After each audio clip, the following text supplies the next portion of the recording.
Chapter 214. What's going on? Why did my strength suddenly decrease? Why did my origin energy suddenly become so sluggish that at the same time, as soon as Wang Chong activated the bane of the battlefield halo, the ferocious Goguryeo warriors within 100 zhang immediately sensed it? Some of the true martial realm Goguryeo experts with halos immediately felt the halo of thorns beneath their feet weakening significantly.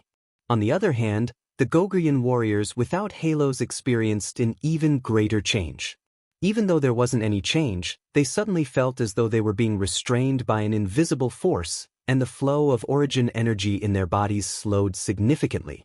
It was as though a raging river had suddenly turned into a viscous mud. It was extremely uncomfortable. In a battle between experts, every second counts, needless to say, on such an intense battlefield. In an instant, the Goguryeo warriors who had been suppressing the Goguryons with their ferocious attacks suddenly fell into chaos. Under the effects of the bane of the battlefield halo, the Goguryons began to panic. Everyone, including Wang Chong, noticed the abnormality occurring among the Goguryons. This is great. At this moment, the happiest person was none other than Wang Chong. The effects of the bane of the battlefield halo were far more formidable than he had expected. More importantly, no one knew that he was the culprit behind it. Kill! Roaring furiously, Wang Chong executed the single-character consecutive slash and became one with his sword.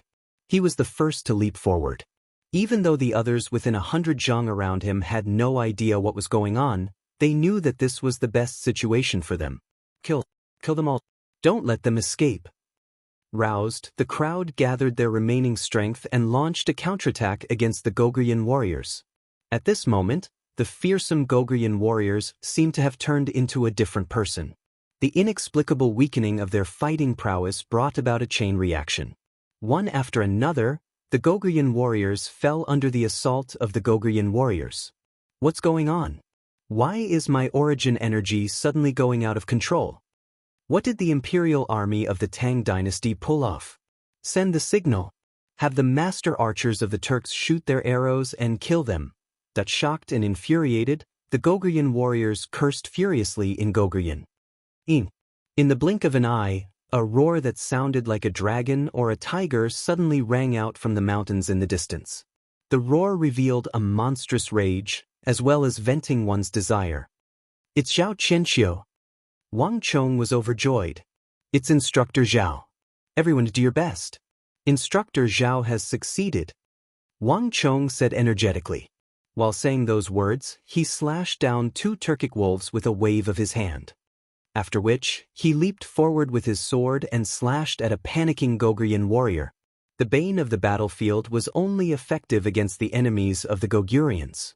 Thus, Wang Chong chose to target the Goguryons within the white ripples. Come here, all of you gather here. Stop them, or else no one will be able to leave. A Goguryeo warrior who seemed to be the temporary leader shouted anxiously behind him. Soon, with someone taking the lead, the Goguryeo warriors managed to stabilize their footing and fend off the attacks. But in the next moment, a devastating blow came from behind a collapsed wall. Xiu xiu xiu. The shrill whistling of the air could pierce one's eardrums. In the darkness, dozens of Turk wolf fang arrows gleaming with a cold gleam shot out from the gap in the collapsed wall. But this time, the wolf fang arrows weren't aimed at the great Tang army but the Goguryons who were engaged in a fierce battle. Pu piu piu. 7 or 8 Goguryons were struck in the heart, and they fell to the ground like wooden pillars. Most of them were struck in the chest or shoulder by the wolf fang arrows, and the immense force of the arrows even pierced through their bodies, sending them flying 7 to 8 zhang away. At this crucial moment, Su Qi had finally led his men to clear out the wolf corpses in the palace on the other side of the alley. This palace was meant to fend off the attacks of the master archers of the Turks. It was precisely because of the existence of this palace filled with wolf corpses that everyone was able to fight in the alleyway unscathed. However, the palace also prevented Zhou Huang from providing support to the others with arrows. Wang Chong had Su Qi and his men clear away the wolf corpses in the palace, thus creating a path for Zhou Huang to shoot.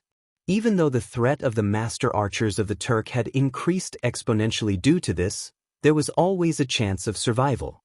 This is a good chance. Upon receiving Zhou Huang's support, Wang Chong was delighted. Pooh! A cold gleam flashed and fresh blood splattered. Wang Chong was one with his sword, and in an instant he leaped forward. The Wuzi steel sword in his hand pierced into the heart of a Gogrian warrior a dozen zhang away.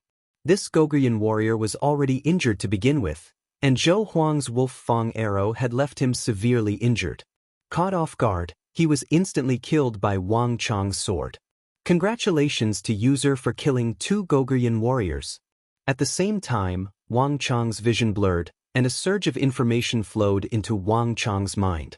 The Gogrian warrior whom Wang Chong had killed was one of the Gogrian warriors chosen by the White Ripples.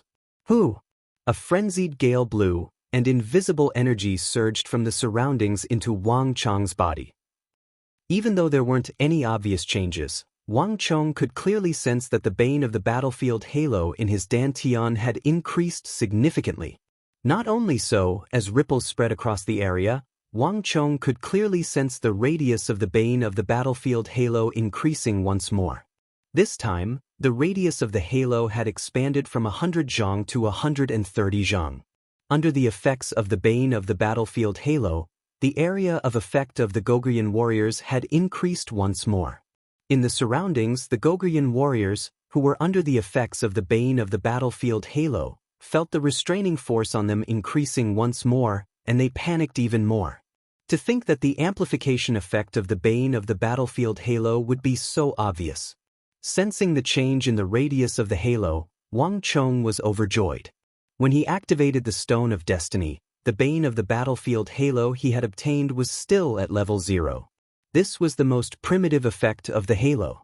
Based on the information he had gathered, he had to kill at least 100 Gogrian, Turkic, Uzun, or Mengshi soldiers before the bane of the battlefield halo could reach level 1, turning from the White Ripples into a halo. In the world of martial arts, this was equivalent to the difference between the ripples of Origin Energy Tier 9 and the halo of True Martial Realm. Wang Chong had thought that killing 2 Gogrian warriors was just a drop in the bucket, so it shouldn't be of much use. Who could have thought that the effects of the bane of the battlefield halo would far surpass his expectations? To be able to cover such a large area, this is definitely a typical battlefield halo. In a chaotic battle, this halo would be able to bring out its full potential.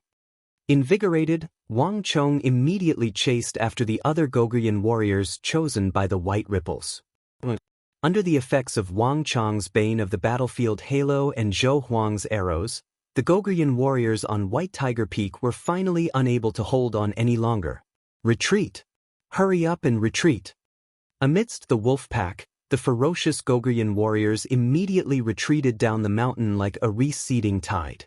This defeat was inexplicable. Until now, no one knew what was going on. But without a doubt, the most opportune moment for the Gogrian warriors to attack had passed.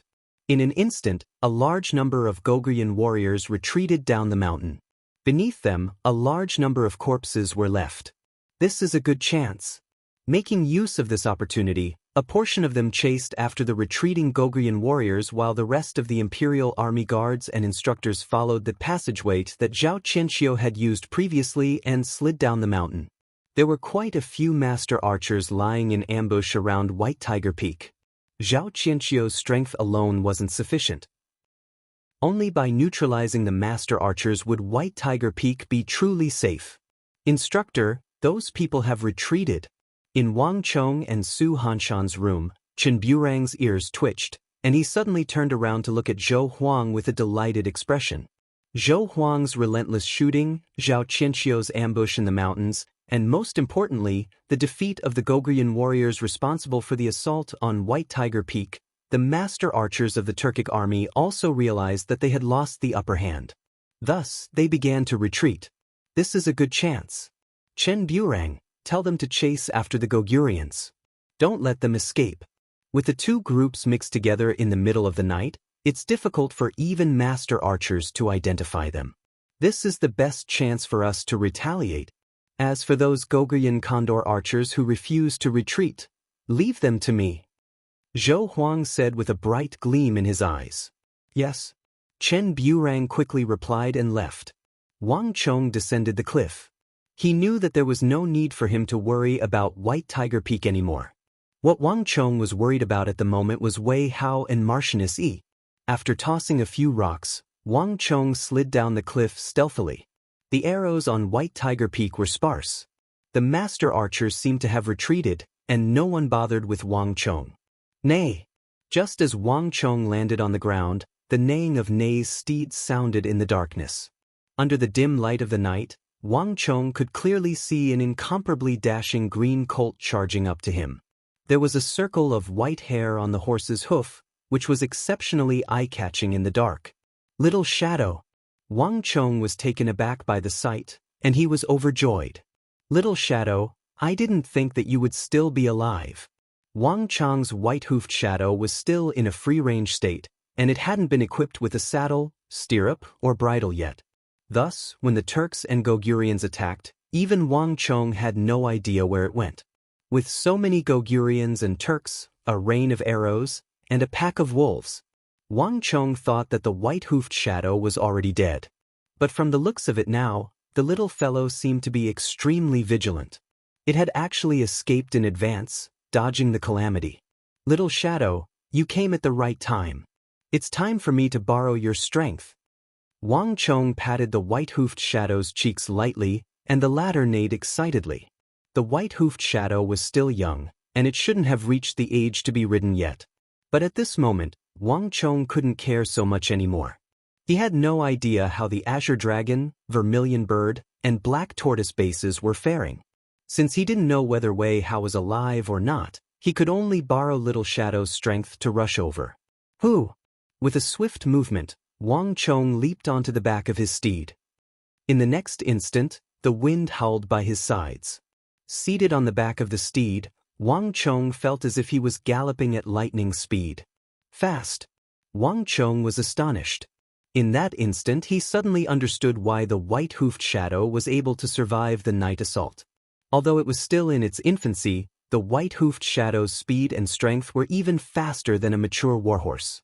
In fact, Wang Chong even felt that it was far superior to the Turk wolves. Chapter 215. Dee-da-da. The white-hoofed shadow galloped nimbly through the rubble. Even though it was just a colt, the capability it displayed was far superior to that of mature warhorses. The ability of the royal family to tame horses was on full display on the white-hoofed shadow. As the colt traversed through the rubble and forest, Wang Chong didn't head for Azure Dragon Peak or Black Tortoise Peak immediately. He didn't know which base Wei Hao was at, and it was unlikely that he would be able to find him. On the contrary, on the Vermilion Bird Peak, which was the closest to White Tiger Peak, Wang Chong knew a few people. I wonder how Marchioness Yi and the others are doing. Wang Chong thought as he suddenly thought of Marchioness Yi and the others.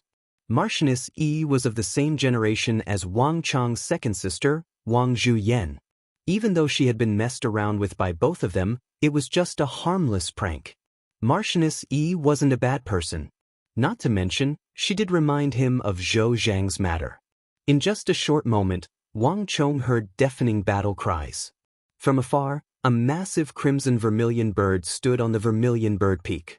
Beneath the crimson vermilion bird sculpture were layers upon layers of crimson palaces. However, it was different from what Wang Chong had imagined.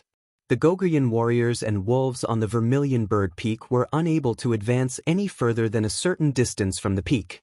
Not only that, an endless rain of arrows howled out from Vermilion Bird Peak, landing on the surrounding mountains.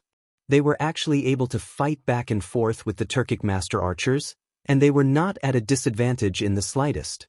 Isn't this a little too exaggerated? Seated on the back of his steed, Wang Chong's eyes nearly popped out of their sockets upon seeing this sight. There were only 3 master archers in the Kunwa training camp. At most, there would only be 1 master archer on the Vermilion Bird Peak. But from what Wang Chong could see, it was as if there were 20 to 30 master archers on Vermilion Bird Peak, guarding it so tightly that not even a drop of water could trickle through. However, Wang Chong was well aware that this was impossible. Just how many monsters are there on the Vermilion Bird Peak? Wang Chong muttered to himself as he subconsciously thought of Marchioness Yi and the others. If there was only 1 godly archer on Vermilion Bird Peak, then the other godly archers could only be the female students. At the very least, he was a true martial realm celestial expert like Martianus. Wang Chong did not know much about the female cadets in the 3 great training camps. He didn't pay any special attention to it. The only thing he knew was that the women in the training camp were different from the men. Most of the female cadets didn't like to fight hand-to-hand with others, so the proportion of females who chose to be archers was much higher than males in other bases. However, even though he knew, Wang Chong did not expect these female students' archery skills to reach such a level. It seems like there are quite a number of valiant women like my second sister and Marchioness E on Vermilion Bird Peak. Wang Chong broke out in cold sweat. Not only were there many master archers, the number of true martial realm experts on Vermilion Bird Peak was also much higher than what Wang Chong had imagined. At the very least, it was much more than White Tiger Peak. At a glance, Wang Chong could see halos exploding on the Vermilion Bird Peak like fireworks, creating an incomparably dazzling sight. The overall strength of Vermilion Bird Peak seemed to be much higher than that of White Tiger Peak. Let's go! Without any time to think, Wang Chong urged his steed forward. Even though the overall strength of Vermilion Bird Peak wasn't too bad, and there were quite a few perverted women like Marchioness E, the strength of the Gogurians and Turks still couldn't be underestimated. Wang Chong hurried to the vicinity of Vermilion Bird Peak and dismissed the white-hoofed shadow. Then he found a slightly lower slope and silently climbed up the peak. Wang Chong found an opportunity in the darkness, and so he shot out from the flames. Shwa! Without any hesitation, Wang Chong released the bane of the battlefield halo in his body. A massive invisible ripple swept through the darkness, and in a radius of 200 zhang, the bodies of the Gogurians and Turks were abruptly covered in a layer of white ripple. Due to Wang Chong's interference, the momentum of the battle abruptly reversed. Before the Gogurians and Turks could react to what was going on, the halo of thorns beneath their feet suddenly weakened, and the flow of origin energy in their bodies turned sluggish. In an instant, the speed of their attacks was reduced by more than twofold. In an instant, the Gogurians and Turks were thrown into disarray. Pooh! Amidst the chaos, Wang Chong targeted a severely injured Gogurian warrior and pierced his woozy steel sword through his heart. Congratulations to user for killing 4 soldiers of the Goguryeo Empire. A familiar voice sounded by Wang Chong's ear. A powerful gale blew, and invisible energy gathered from the surroundings and gushed into Wang Chong's body. Wang Chong's bane of the battlefield halo grew stronger once more. Amidst the darkness, invisible ripples began to spread. Wang Chong's bane of the battlefield halo, which had already reached a radius of 200 zhang, began to expand once more. This time, it reached a radius of 250 zhang, enveloping even more Gogurian warriors. Piu. In an instant, a large number of Gogurian warriors were caught off guard and fell to the ground in a fluster. Wang Chong's appearance had disrupted their rhythm. Die! All of a sudden, a furious bellow sounded. Just as Wang Chong was about to kill the Gogurian warrior, a gust of wind blew by. A lady dressed in yellow palace robes with a face brimming with killing intent slashed her saber at Wang Chong. Damn it! I'm here to help you! Wang Chong's face warped in horror. As he spoke, he swiftly dodged to the side. Hearing Wang Chong's words, the killing intent in the lady's eyes suddenly cleared up. Just as Wang Chong was thinking that she wouldn't make a move on him while he was on guard, pang! A palace boot with cloud inscriptions suddenly enlarged before Wang Chong's eyes. He only had the time to swing his sword to the side before he was sent flying. Men aren't good people. These were the words Wang Chong heard before he was sent flying. Damn it, aren't there too many courageous ladies on Vermilion Bird Peak? This was the only thought in Wang Chong's mind before he was sent flying. Judging from the strength he felt from her waist, this lady was at least at the true martial realm. How could Wang Chong possibly match up to her? Just as she was about to fly away, Wang Chong clearly saw a figure appear out of nowhere and send the woman in the light yellow court dress flying. Bastard, who allowed you to make a move on him? An icy, bone-chilling voice suddenly rang out. Then, a familiar figure appeared at Wang Chong's side, and with a tug, Wang Chong's body came to a stop. Why did you come here for no reason? Don't you know that it's dangerous here? Marchioness Yi's face was drenched in sweat, and her hair was plastered to her face. However, she seemed to be in high spirits. Her back was straight, and her eyes were bright.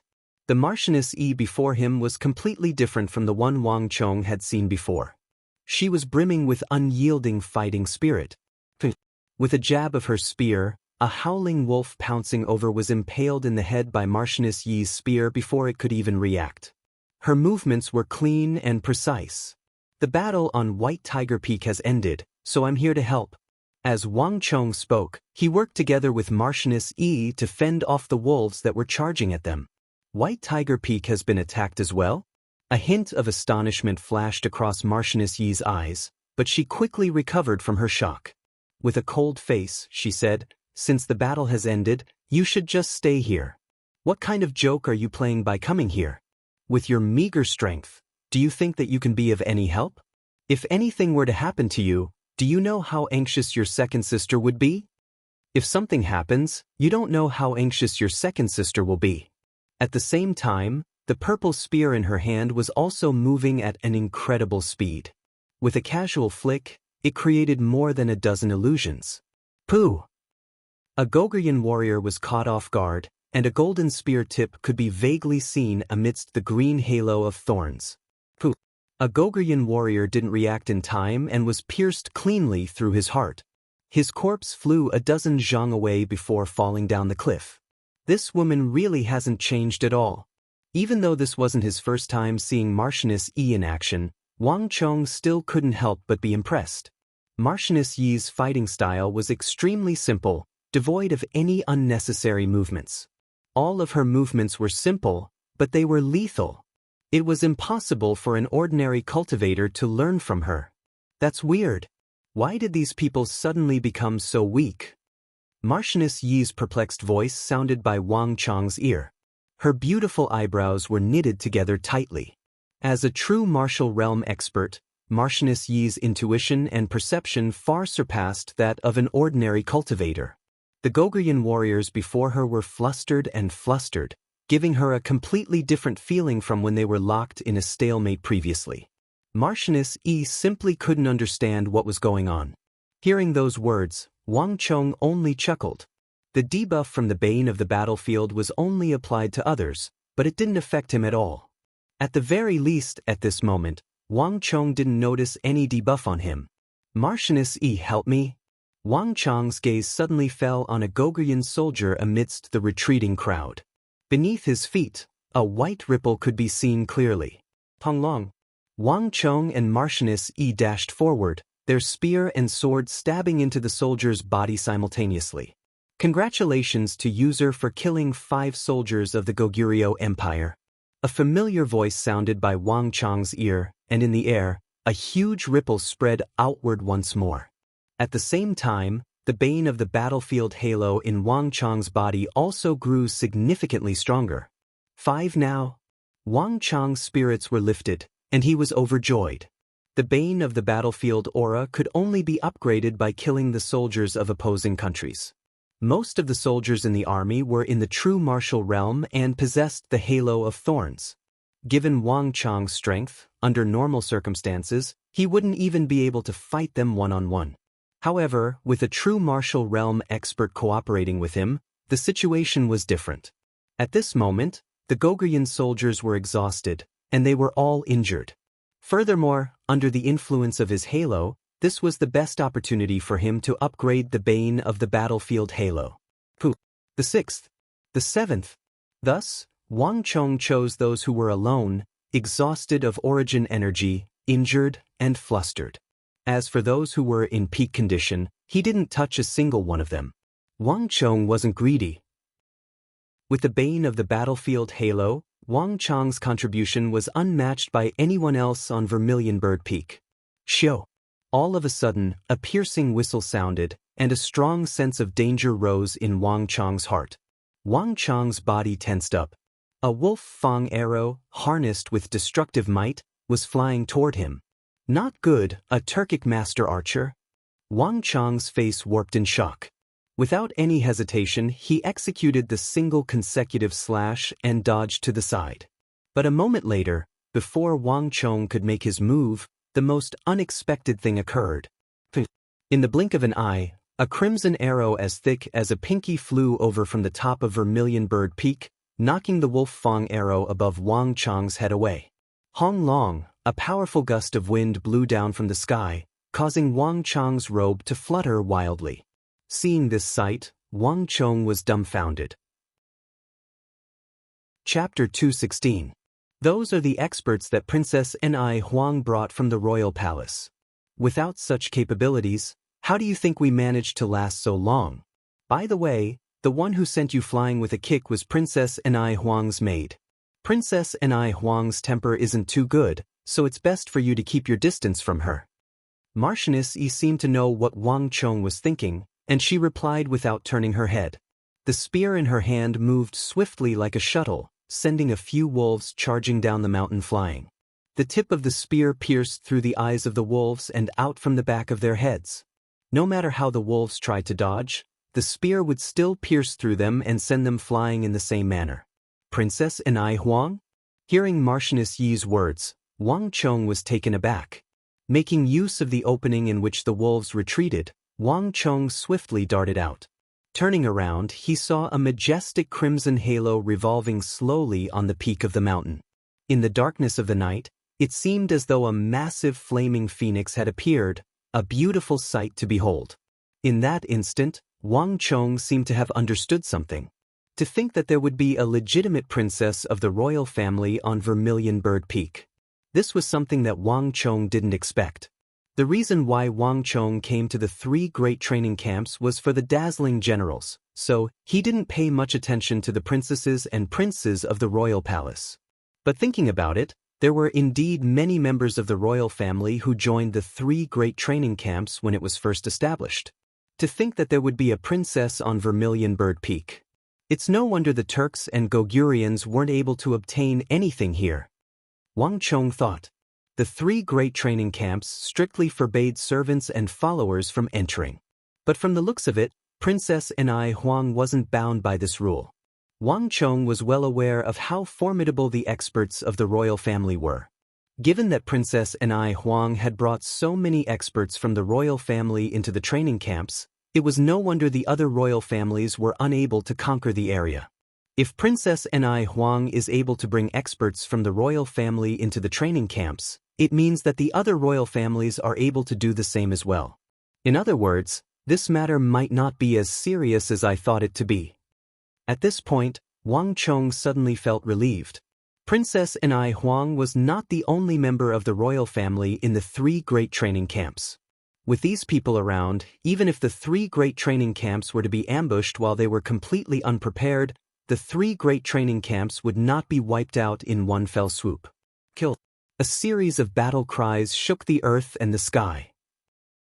In the distance, black shadow rabbits leapt up and swooped down, rushing over. Although they were a bit late, the Vermilion Bird Peak's Imperial Army guards and instructors still arrived at this time. Retreat! Retreat quickly! The faces of the Gogurian warriors warped in horror. Without any hesitation, they frantically fled into the mountains. Good chance! Wang Chong's eyes lit up. With a sway of his body, he activated the single-step consecutive slash and shot forward. Pooh! The Wuzi steel sword pierced through the back of a panicking Gogurian warrior. Congratulations to user for killing 8 soldiers of Goguryeo Empire. Along with the voice of the Stone of Destiny, ripples of energy rippled outward. Wang Chong could clearly feel the bane of the battlefield augmenting once more. As time went by, the Gogurian warriors who were still in the midst of escaping were affected even more severely. This invisible, yet tangible, binding force made the fleeing Gogurians even more flustered. What humans feared the most was unknown power. Up till now, no one knew why their fighting prowess had fallen so drastically. Kill! With the coordination of the 2 sides, the Gogurian warriors suffered a crushing defeat. Congratulations to user for killing 9 soldiers of Goguryeo Empire. As Wang Chong's Wuzi steel sword pierced through the 9th Gogurian warrior who failed to dodge in time, Wang Chong's bane of the battlefield augmented once more. In this short period of time, Wang Chong had already killed 9 Goguryeo warriors who were either at or close to true martial realm. Under normal circumstances, given Wang Chong's strength, he wouldn't have been able to kill a single one of them. But through this battle and the strength of a group, Wang Chong managed to kill 9 of them. Marchioness Yi, help me gather a few men. We'll head to Black Tortoise Peak together. Seeing that the Goguryons had already retreated, Wang Chong turned to Marchioness Yi and said. The latter frowned slightly. If it were any other time, she would have long smacked Wang Chong down for speaking to her in such a manner. However, times had changed. Knowing that the situation at Black Tortoise Peak was urgent, this wasn't the time to be calculative over such trivial matters. Fian, Donshu, you lasses, follow me to Black Tortoise Peak. Marchioness Yi beckoned to her back, and in the blink of an eye, 5 young ladies with auras similar to Marchioness Yi walked out from the crowd. Their eyes were bright and spirited, and it was clear that they weren't easy to deal with. On the other side, Wang Chong also headed to White Tiger Peak to welcome the group. He beckoned a few Imperial Army guards and instructors whom he was acquainted with, and together with Marchioness Yi, they swiftly headed to Black Tortoise Peak. Black Tortoise Peak was ablaze, and corpses could be seen everywhere. There were corpses of both humans and wolves, and it seemed like the Goguryons had suffered far greater losses than White Tiger Peak or Vermilion Bird Peak. Kill! Upon seeing this sight, the eyes of Wang Chong's group reddened, and they immediately charged up the mountain. At the same time, Wang Chong activated the Bane of the Battlefield Halo to its maximum potential. Boom! The two forces collided, and the Bane of the Battlefield Halo enveloped most of the Goguryeo warriors. At this moment, Wang Chong's Bane of the Battlefield Halo was much stronger than before. When the Bane of the Battlefield Halo enveloped the crowd, chaos broke out. Due to a miscalculation of the effects of the Bane of the Battlefield, 8 Goguryeo warriors were killed in an instant. Congratulations to user for killing 10 soldiers of the Goguryeo Empire. A huge ripple spread outward, and at this moment, Wang Chong's Bane of the Battlefield Halo had already expanded to a radius of 400 zhang. This was an astonishing distance. Almost the entire Black Tortoise Peak was under the pressure of Wang Chong's Bane of the Battlefield Halo. Under this chain reaction, the Goguryeo warriors on Black Tortoise Peak fell one after another. Everyone, work together and kill those fellows. A man who seemed to be the leader bellowed in Goguryeo. With a ferocious glint in his eyes, he gathered the other Goguryeo warriors to slaughter Wang Chong and the others. But at that moment, a deafening howl sounded from the depths of the Chui Wei mountain range, piercing through the heavens. Upon hearing the piercing howl, the entire Black Tortoise Peak panicked. Even the Goguryeo leader had a look of unease on his face. This was the signal to retreat as promised. Hong long long, a deafening sound echoed from afar. Innumerable night birds flew into the sky in alarm. In the distance, after defeating the Goguryons, the experts of Vermilion Bird Peak and White Tiger Peak had gathered together and were making their way toward Black Tortoise Peak. Damn it! Retreat! Retreat! Retreat! The faces of the ferocious Goguryeo warriors warped in horror. Even if they couldn't be bothered with Wang Chong and the others, they immediately fled for their lives, heading deeper into the mountains. No matter how slow they were, it was clear to the Goguryons that the operation of Vermilion Bird Peak and White Tiger Peak had failed. Without the master archers to seal the area, it was impossible for the operation to succeed. Kill. Just as the Goguryons were retreating, the entire mountain peak suddenly trembled. The Black Tortoise Peak that was empty and quiet a moment ago was suddenly filled with a large number of silhouettes, rushing down the mountain. Wang Chong was dumbfounded by the sight, and Marchioness Yi's eyebrows were also furrowed into a deep frown. Then, as though coming to a realization, she harumphed coldly. A bunch of cowardly turtles. To think that they would hide in the palace at such a time. It's no wonder they were assigned to Black Tortoise Peak. Her gaze swept across the group of fellows charging down the mountain with displeasure. Even if Marchioness Yi didn't understand them, she could tell that they had been hiding, waiting for someone to make a move. Wang Chong, Marchioness Yi, why are you two here? All of a sudden, a shocked voice echoed in the air. On the mountain peak, a round-faced young man in his teens dashed toward Wang Chong and the others. When he got closer, he realized that it was Wei Hao. "Why are you two here?" Wei Hao widened his eyes in astonishment. When he heard the commotion, he thought that the main force had arrived. He didn't expect to see Wang Chong and Marchioness Yi here. "Humph, do you think everyone is like you, hiding on top of a mountain like a coward?" Marchioness Yi said coldly. "What coward? Don't spout nonsense." Wei Hao's face flushed red. It was one thing for others to say such words, but how could he tolerate being called a coward by a woman? "We're just defending with offense. How dare you talk back to me? Are you asking for a beating?" Marchioness Yi wasn't as patient as Wei Hao. Recalling how Marchioness Yi had stepped on him, a chill ran down Wei Hao's spine. He knew that this woman wasn't one to be reasoned with, and it wouldn't end well for him if he were to anger her. Thus, he quickly shut his mouth. In the distance, the Goguryeo warriors had already been chased several dozen zhang away. The Imperial Army Guards and instructors of White Tiger, Vermilion Bird, and Black Tortoise Peaks were in pursuit. With the crisis at Black Tortoise Peak resolved, Wang Chong decided to stop his pursuit. Don't chase a cornered enemy. Wang Chong knew his own situation, so he didn't dare to advance recklessly. "Right, Wei Hao, I saw that the entire mountain peak is on fire, and even the palaces have been burned down. How did you all defend against such a huge attack?" Wang Chong suddenly asked. From afar, he thought that more than half of Black Tortoise Peak had died. However, the truth didn't seem to be the case. This piqued Wang Chong's curiosity. Hearing Wang Chong's words, even Marchioness Yi turned her gaze over. The master archers of the Turks weren't to be trifled with.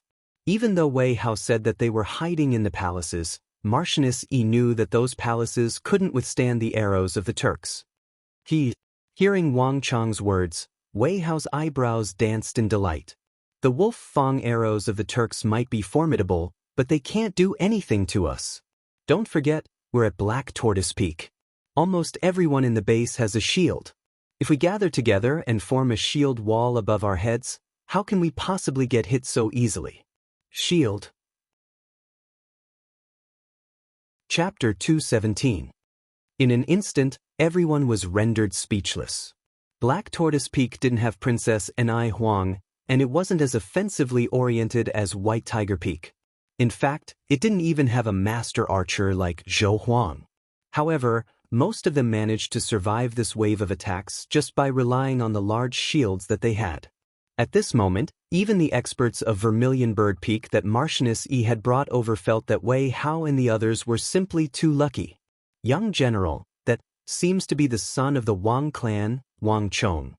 While Wang Chong, Wei Hao, and the others were gathered together, no one noticed that on the peak of Black Tortoise Peak, a few Hu youngsters and a few Han were standing together, staring coldly at the scene below. Black Tortoise Peak was high, and from the top, one could easily see the surroundings. This included the Goguryons and Turks who were fleeing into the forest, as well as the pack of silver wolves that the Turks had ordered to stop the pursuers. The Turks and Goguryons had made quite a big move in tonight's assault. However, regardless of whether it was the Hu or the Han, none of their gazes were on the Turks and Goguryons. Instead, they were focused on Wang Chong. From the vantage point of the group, they could see the Goguryons fleeing into the forest at an incredible speed, as though a flock of beasts. However, none of their attention was on them. Instead, their gazes were on Wang Chong, Marchioness Yi, and Wei Hao. That lad sure is lucky. White Tiger Peak is located in the west, closest to the capital. As such, it's the direction that the Turks and Goguryons prioritized. Yet, that lad is still alive. The young Hu leader next to the bonfire indifferently said. Origin energy pulsed around him, and a green halo of thorns slowly revolved around him. Countless wolf fang arrows fell around him, but none of them were able to get close. That night, for many people, was a night of nightmares and fright. But to the group by the bonfire, this was nothing more than a small game. Whether it was the Goguryeo Condor archers or the Turkic master archers, no matter how dense the rain of arrows was, not a single one of them could threaten them. The reason was simple. There had never been a single sharpshooter squad in the world that could threaten the true Tongluo people. The Tong Luo were the best cavalry in the world, and they were the cavalry least afraid of bow and arrow. As the second son of the Hu great general Abusi, Abu Tong had been adept at catching arrows with his bare hands ever since he was young.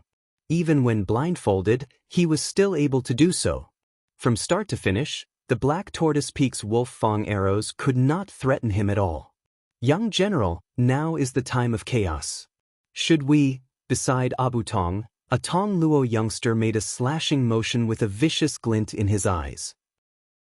Wang Chang's memorial discussing the Hu and Han had long been viewed as a thorn in the flesh by all the Hu. Countless who wanted to cut down Wang Chang's blade, and this was clearly a good opportunity. No. Unexpectedly, Abu Tong waved his hands and rejected the offer without any hesitation. If I'm not wrong, the woman beside him should be little Marchioness Yi. She's the only descendant of the only Marchioness in the Tang dynasty. In the Tang dynasty, those who are able to become officials and command troops as women are all lunatics. And that woman over there is a lunatic among lunatics. Even I don't have the confidence to forcefully make her stay. If the operation fails, we'll be left with an opportunity, and that will be disadvantageous to us. Abu Tong said. Clearly, he was fearful of Marchioness Yi. Marchioness Yi was different from Wang Chong. She was a true expert. If a woman was also famous in the capital, but young general, are we just going to let this matter rest? A Tong Luo Hu youth said with an unwilling expression. The Tong Luo people had always been proud of their wolf-like nature, and they took pride in their aggressiveness. Swallowing their pride wasn't their style. Let this matter rest? How can that be? Why would I run to this Kunwa training camp instead of Shunwei training camp? There's still a long way to go, and there'll be plenty of opportunities to deal with that Wang Chong in the future. Abu Tong sneered coldly. Flinging his sleeves, he ignored Wang Chong and walked into the main hall of Black Tortoise Peak. The battle at Azure Dragon Peak ended shortly after Black Tortoise Peak. By the time Wang Chong and the others arrived at Azure Dragon Peak, the Gogurians and Turks had already received the news and left. Azure Dragon, White Tiger, Vermilion Bird, and Black Tortoise, the four divisions of Kunwa training camp were closely linked to one another, and the purpose of the four divisions was to watch out for one another. In truth, the battle had already ended the moment White Tiger Peak broke the stalemate. No matter how indignant the Gogurians and Turks were, they had no choice but to leave. It's finally over. At the foot of Azure Dragon Peak, Wang Chang's face was pale as he lowered his body and panted heavily. After fighting for so long, he had expended quite a bit of his origin energy and stamina. If not for the bane of the battlefield augmenting the prowess of every Gogurian warrior he killed, Wang Chong wouldn't have been able to last so long. But now that everything was finally over, all that was left was to clean up the mess. A gust of wind blew across the pitch-black sky. While Wang Chong, Marchioness Yi, Wei Hao, and the others were clearing the corpses on the Azure Dragon, White Tiger, Vermilion Bird, and Black Tortoise Peaks, none of them knew that a pair of eyes was silently observing them from the depths of the darkness.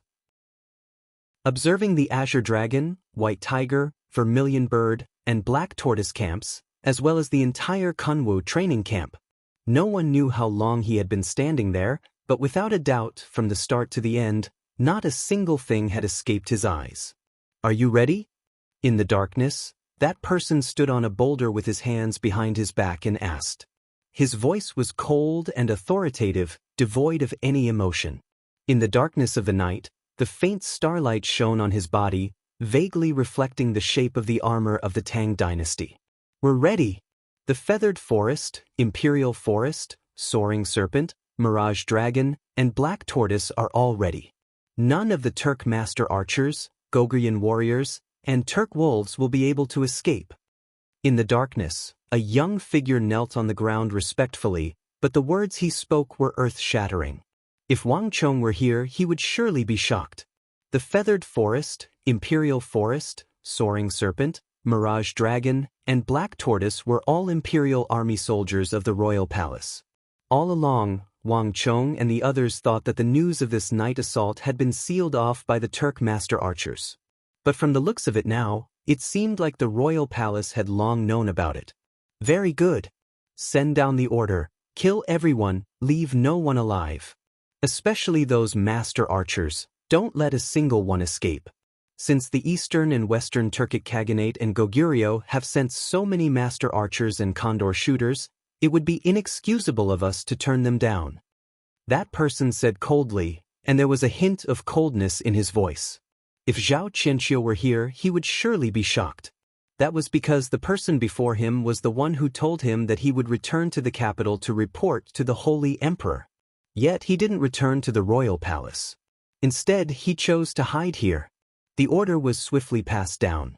In the surroundings, shrouded in the darkness, in a place where no one could see, another battle was underway. This battle was far more violent and swift than the night assault. There was no stalemate, nor was there a prolonged battle. It was a one-sided massacre. Perhaps, it shouldn't be called a battle. More accurately, it was a harvest that had been prepared beforehand. Lord, aren't we being a little too cruel? Finally, after the order was passed down, the young figure kneeling on the ground could not help but speak. Cruel? On the protruding rock of the towering mountain peak, the person was slightly startled, as if he didn't understand. 100 master archers and several hundred Goguryeo warriors. Actually, all of this could have been avoided. Why didn't we inform them of the news we received? Those students are still children, and they aren't at the age to step onto the battlefield. Aren't we being a little too cruel to them? The young figure said.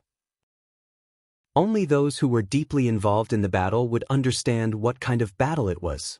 Even though this ambush had caught many people off guard, resulting in them suffering heavy losses in an instant, they still suffered heavy casualties.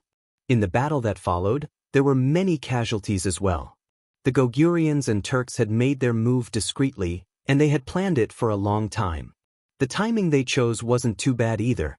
But to the Tang dynasty, this operation wasn't that secretive. The 3 great training camps were only 20 li away from the capital, and the furthest one was only 40 li away.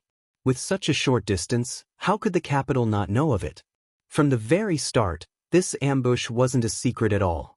Even though the Turks had been extremely careful, spending a lot of time and effort to sneak the grassland wolves through the northern checkpoint, they still weren't able to escape the eyes and ears of the royal court. Even so, the royal court didn't seem to intend to expose them.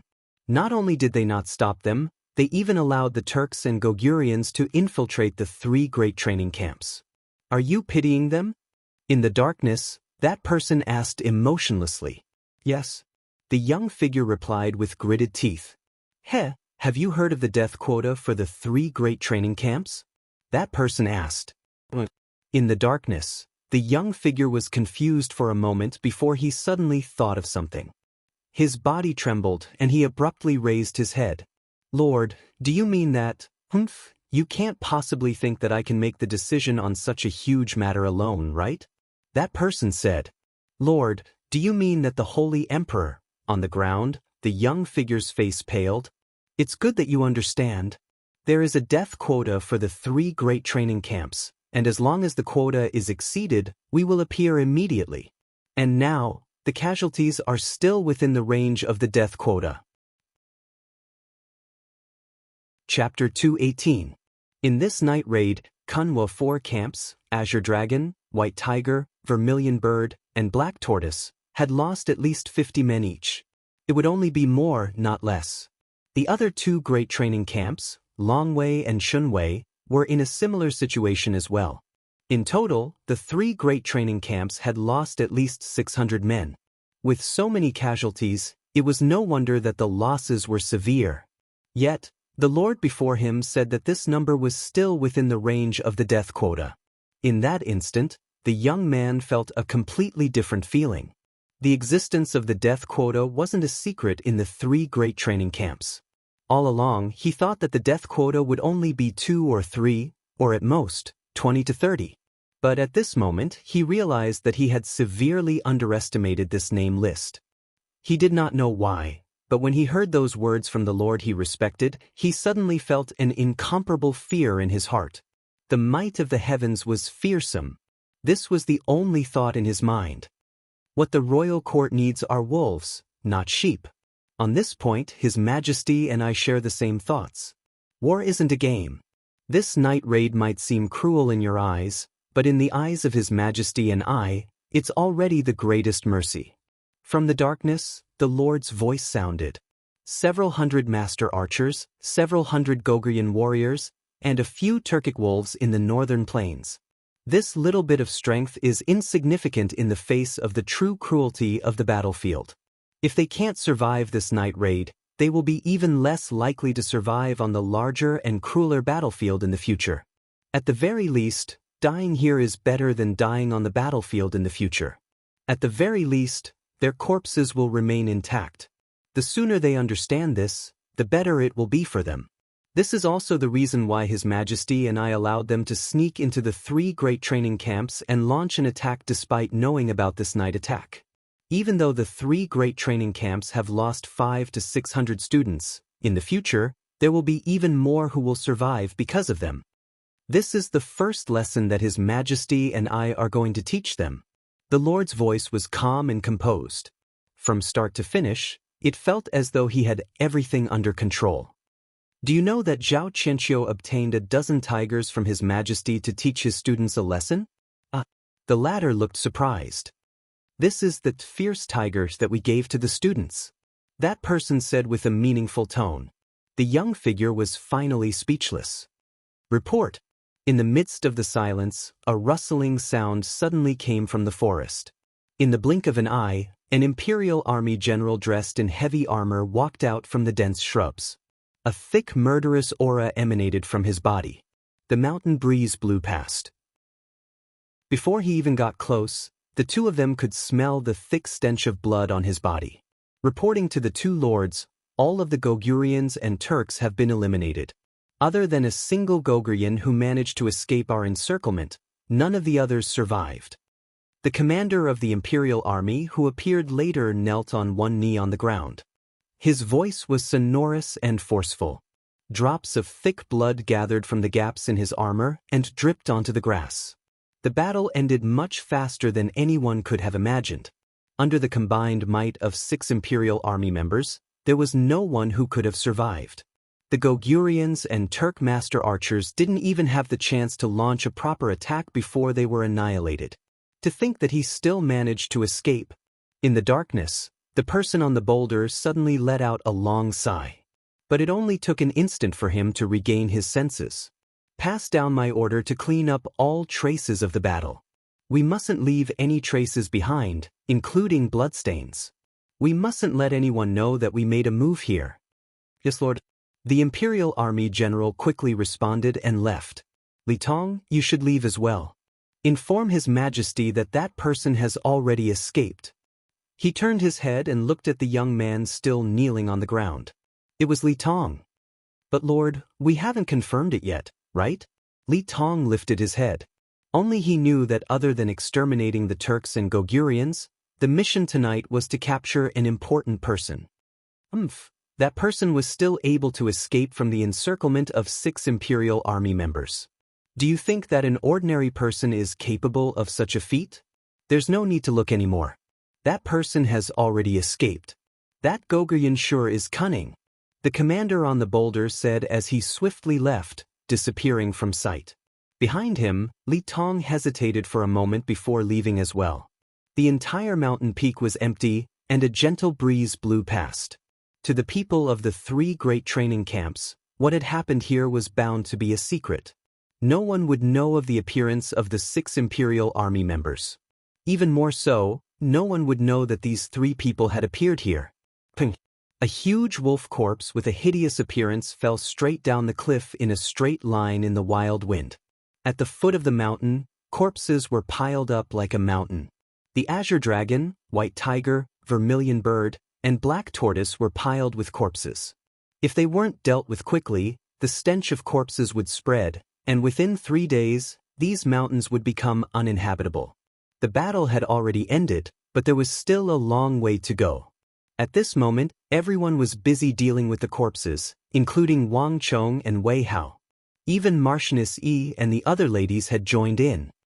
Wang Chong, don't you find those women terrifying?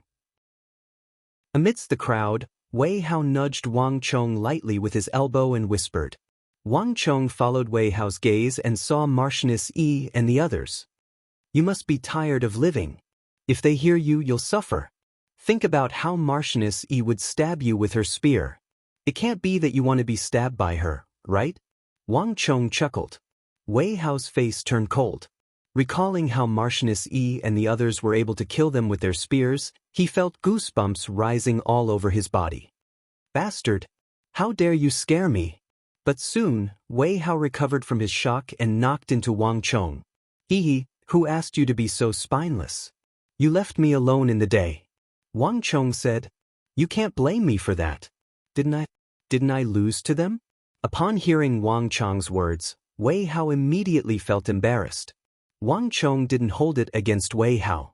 Instead, he raised his head and glanced at Marchioness E and the others. At the same time, Wang Chong fell into deep thought. Even though Wei Hao described Marchioness E and the others as savage, arrogant, and fearless, that wasn't how Wang Chong felt. Even though they were clearing the corpses like the others, it was clear from their expressions that they were extremely uncomfortable. In fact, they were even on the verge of throwing the corpses away. This was a stark contrast to their image as war goddesses. Just as he was deep in thought, Wang Chong suddenly caught sight of something that made his heart skip a beat. Wei Hao, wait a moment. Put the corpses down. Wang Chong suddenly stopped Wei Hao. Are you interested in corpses as well? Wei Hao had a teasing look on his face. Chila. However, Wang Chong didn't play around with Wei Hao. Instead, he walked over, grabbed the black pants of the Goguryeo warrior, and tore it forcefully. Chila. In the next instant, a bizarre tattoo appeared on the right leg of the Goguryeo warrior. Upon seeing this tattoo, Wei Hao's expression also warped. Putting away his playful thoughts, he put down the corpse and walked over. It was a circular tattoo, and within it was a snake and a golden crow. The scaled snake was at the bottom, and the golden crow was at the top. When their eyes met, there was an indescribably bizarre feeling. This is the symbol of some power? Wei Hao's reaction wasn't slow either. Wang Chong didn't say a word. Instead, he stared intently at the symbol as a thought flashed through his mind. He recognized this symbol. Initially, Wang Chong thought that this night assault was just a simple alliance between the Goguryons and Turks to probe the three great training camps and lower the morale of the Tang dynasty. But upon seeing this symbol, Wang Chong realized that his thinking was too simple. King Sojurim.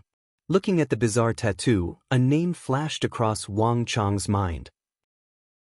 Even though the Eastern and Western Turkic Khaganate and Uzun had attracted all of the attention of the Tang dynasty, the Goguryeo Empire in the East had never let up on its intelligence gathering on the Tang dynasty. And King Sojurim was Goguryeu's spy king in the Tang dynasty, a thorn that Goguryeo King Yungasemin had planted in the Central Plains. Even though he wasn't of noble birth, it was rumored that Goguryeo King Yungasemin had conferred him as a member of the royal family, and the title King Sojurim was coined by Yungasemin. From this, it could be seen how highly the king regarded him. And this golden crow and snake tattoo was the symbol of his subordinates. Even though his job was to gather intelligence, King Sojurim's deeds in the capital were far more than that. Sabotage, assassinations, anything that could damage the Tang dynasty and benefit Goguryeo, he would do them all. His most infamous deed was the assassination of a high-ranking official of the Central Plains. Almost all of the officials in the royal court who had advocated for war against Goguryeo had been assassinated by him. This assassination wasn't limited to the person in question, but the maids, servants, women, and children in the residence as well. Censor Tang Zhao, who had advocated for war against Goguryeo, died in his hands. Not a single person in the residence was spared. This incident had once caused a huge uproar in the Tang dynasty 8 years ago. Even though the royal court was infuriated, and many of the Goguryeo spies were captured and executed. However, the mastermind behind the assassination, King Sojurim, was never caught. The reason was simple. No one had seen him before, and no one knew what he looked like. Even the name King Sojurim was only known through bribing the officials of the Goguryeo Empire. As for his appearance, no one knew anything at all. All they knew was that he was fluent in the language of the Central Plains, and he was extremely familiar with the Tang dynasty, just like a Han. Even if they were to meet face to face, It would be impossible to tell whether he was a Han or a Gogrian. To think that it would be him. Chapter 219. It's no wonder the Turks and Gogurians would collude together, and it's no wonder there are regular Gogrian soldiers here. If he's involved, everything can be explained. Wang Chong frowned, and his expression slowly turned grim. In the Tang dynasty, King Sozhiram was nothing more than a thorn in their side. This night raid wasn't his first operation in the Central Plains, and it wouldn't be his last either. Wang Chong knew that the other party would do something even greater in the future. To the Tang dynasty, King Sozhiram was definitely a threat. I have to find a way to get rid of him, Wang Chong said to himself, a hint of killing intent flashing through his eyes. King Sozhiram was an extremely cunning person. The empire had been trying to capture him for quite some time now, but it had never succeeded. Even though the royal court had laid down an inescapable net, King Sozhiram still managed to escape successfully and return to the Goguryeo Empire. His feats could be said to be a legend in the Goguryeo Empire.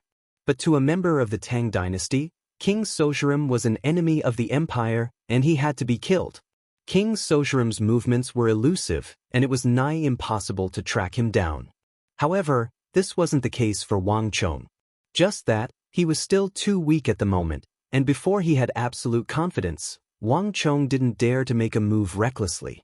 Otherwise, if he were to alert King Sozhiram, it would be even more difficult to capture him. The night passed peacefully. The corpses on the Azure Dragon, White Tiger, Vermilion Bird, and Black Tortoise peaks took more than 4 hours to clean up. All traces of blood and dirt were removed. It was as if nothing had happened at all. Only the dilapidated palaces that were riddled with holes and the traces of burning houses told of the intense battle that had taken place earlier. After parting ways with Marchioness Yi and Wei Hao, Wang Chong returned to White Tiger Peak alone. By the time Wang Chong arrived at White Tiger Peak, it had already regained its peace. In the darkness, a bunch of bonfires burned on the mountain peak. Waves of low sobbing could be faintly heard in the night, causing Wang Chong to feel extremely sorrowful in his heart. Many of these people have never been on a battlefield in their entire lives. They have never seen blood or fought with their bare hands. I'm afraid that many of them will never forget what happened tonight. Wang Chong thought to himself. He had been on the battlefield before. After decades of killing, he was already used to the sight of blood and death. That was why he was able to react so quickly and not panic during this night attack. But these people were different. Wang Chong knew that it was already a huge improvement for them to be able to muster the courage to face the Goguryans head-on. Although Wang Chong sympathized with him, he didn't say anything. Because Wang Chong knew that the future would only be crueler. Only by learning to adapt would they be able to survive. Returning to his room, he saw a familiar figure plucking out the broken arrows on his body. Before Wang Chong could even walk over, he could already smell the pungent stench of blood. Su Hanshan's body was crimson, as though dripping with blood. His plain robe had been soaked in blood, and it had already been dyed red. This fellow...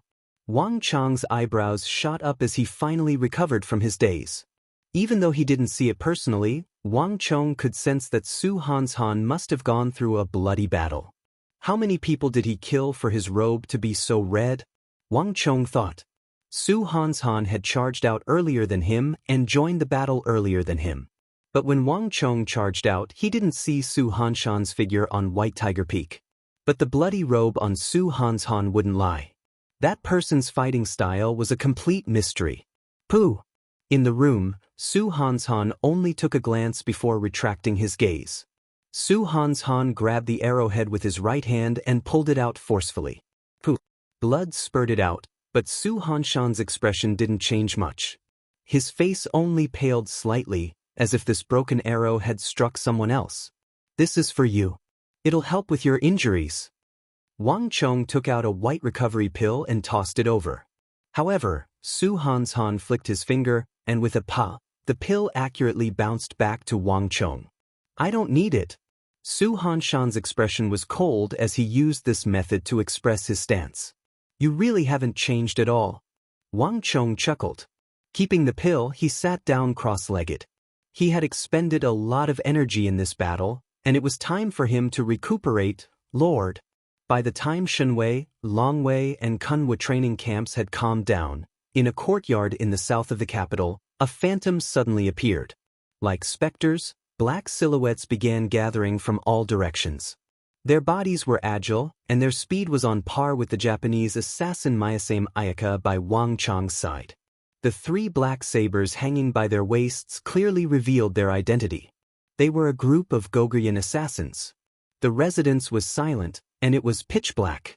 Amidst the chirping of cicadas, a single light was lit in the room to the north. Under the dim light, an inhumanly distorted silhouette could be seen. A powerful aura emanated from the room through the paper window. Everyone was as quiet as cicadas in winter, not making a sound. The mission has failed. Pass down my orders. For the time being, everyone is to hide. Make sure not to attract the attention of the Tang dynasty. A hoarse voice came from the room. It was hard to tell if it was a man or a woman. Outside the room, everyone nodded without the slightest change in their expressions.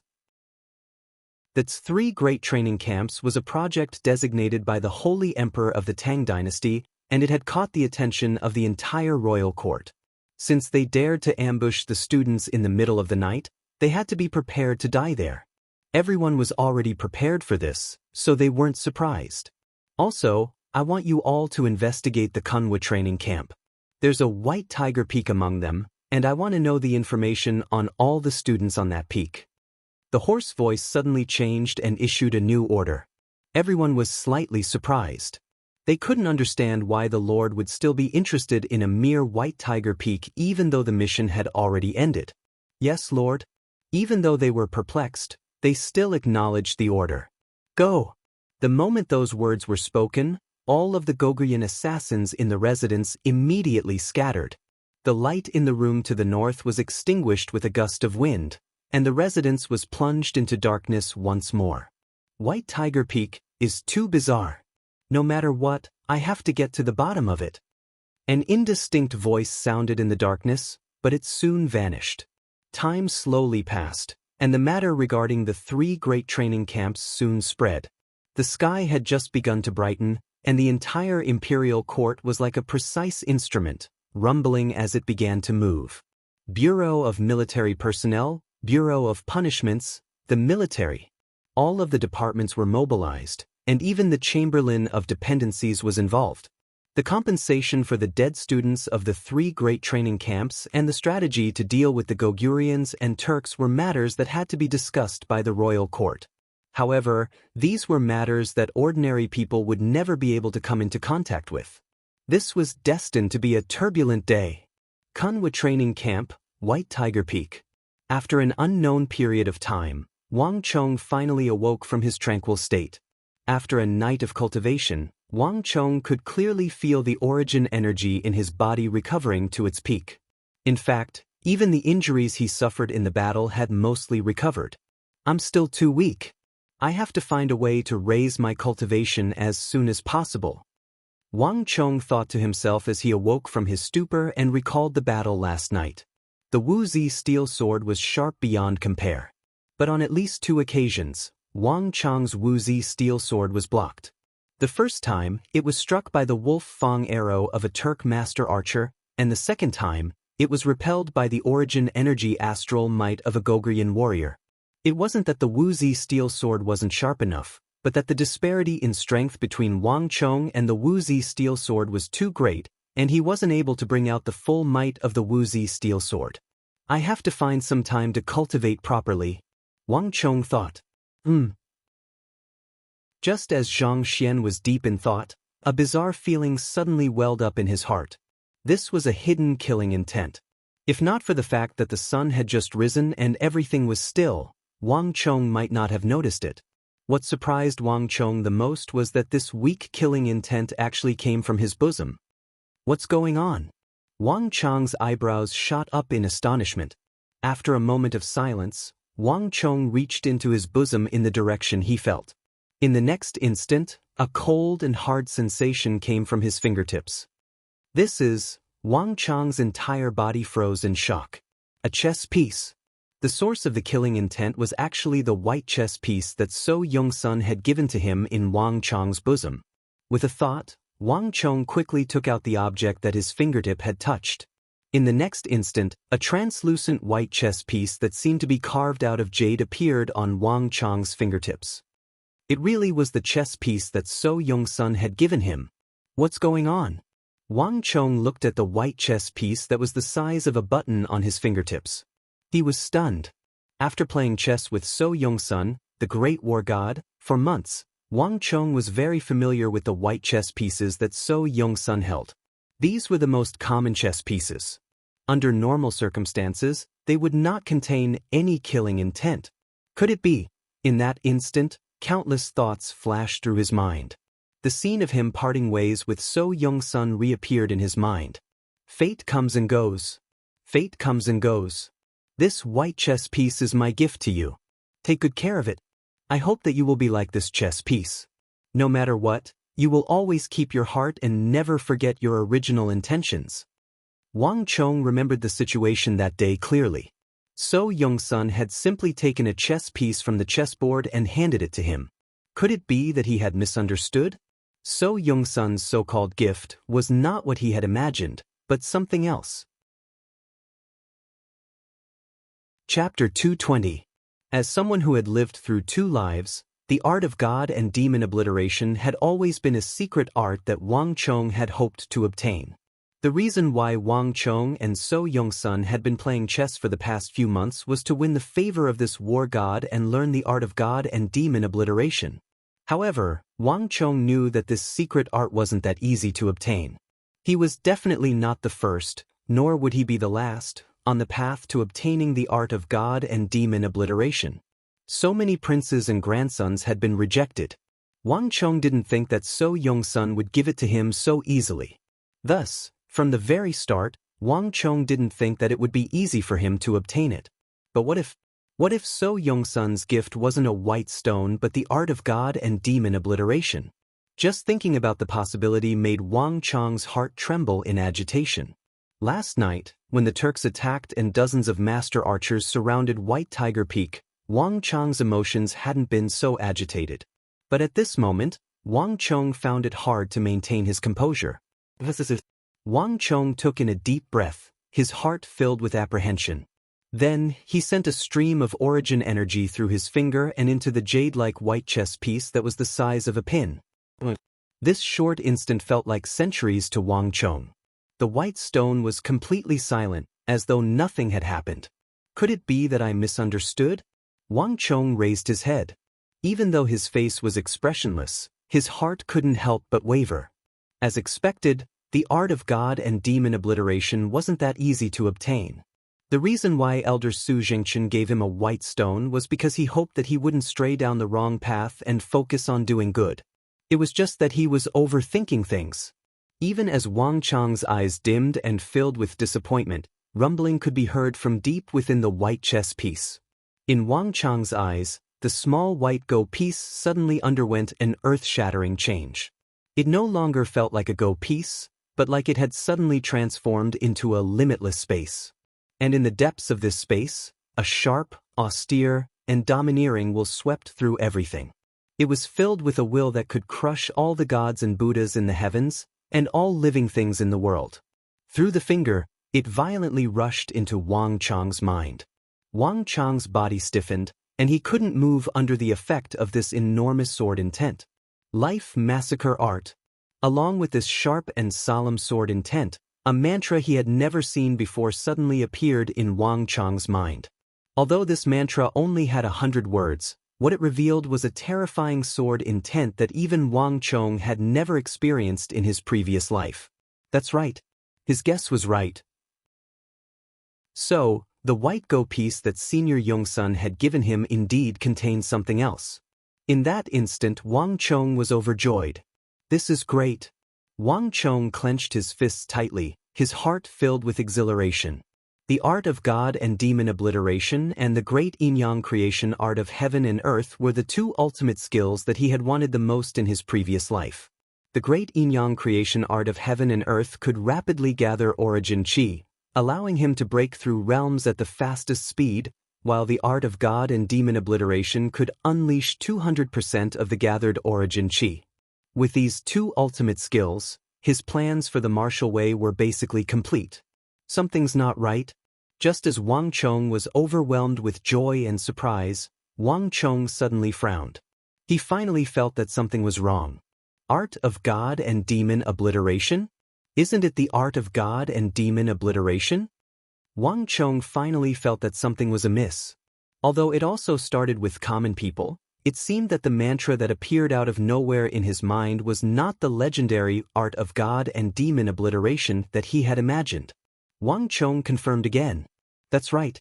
It was not the art of God and demon obliteration, but the art of God and demon obliteration.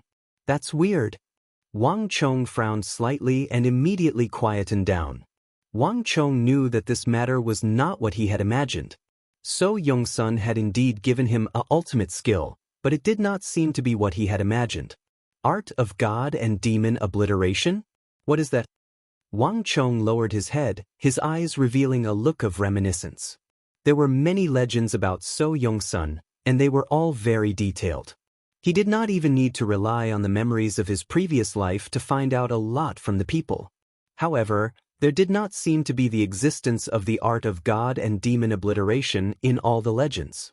What kind of ultimate skill was this? Could it be that So Yong-sun had comprehended it recently? Or was it a secret ultimate skill that he had never used in front of others? Wait a moment. Suddenly, as though he had thought of something, Wang Chong's eyes shone with a strange light. Art of God and demon obliteration? Art of God and demon obliteration? Common people, ghosts and gods. Could it be that these two ultimate arts are actually the same? Wang Chong suddenly recalled the Little Yin-Yang art and Great Yin-Yang Heaven Creation art. They were both renowned supreme arts of the Central Plains, but the Great Yin-Yang Heaven Creation art had to be cultivated from the Little Yin-Yang art. Whether it was his master, the evil emperor, or that traitorous senior brother, they were all the same. The Little Yin-Yang art was the basic version, while the Great Yin-Yang Heaven Creation art was the evolved version, the perfect version. Could it be that the art of God and demon obliteration was the same? As he thought of this, Wang Chong's eyes gradually brightened. The more Wang Chong thought about it, the more likely it seemed. The art of God and demon obliteration and the Great Yin-Yang Heaven Creation art were on the same level. If the Great Yin-Yang Heaven Creation art was the same, then the art of God and demon obliteration might be the same as well. Inexplicably, Wang Chong suddenly recalled a matter.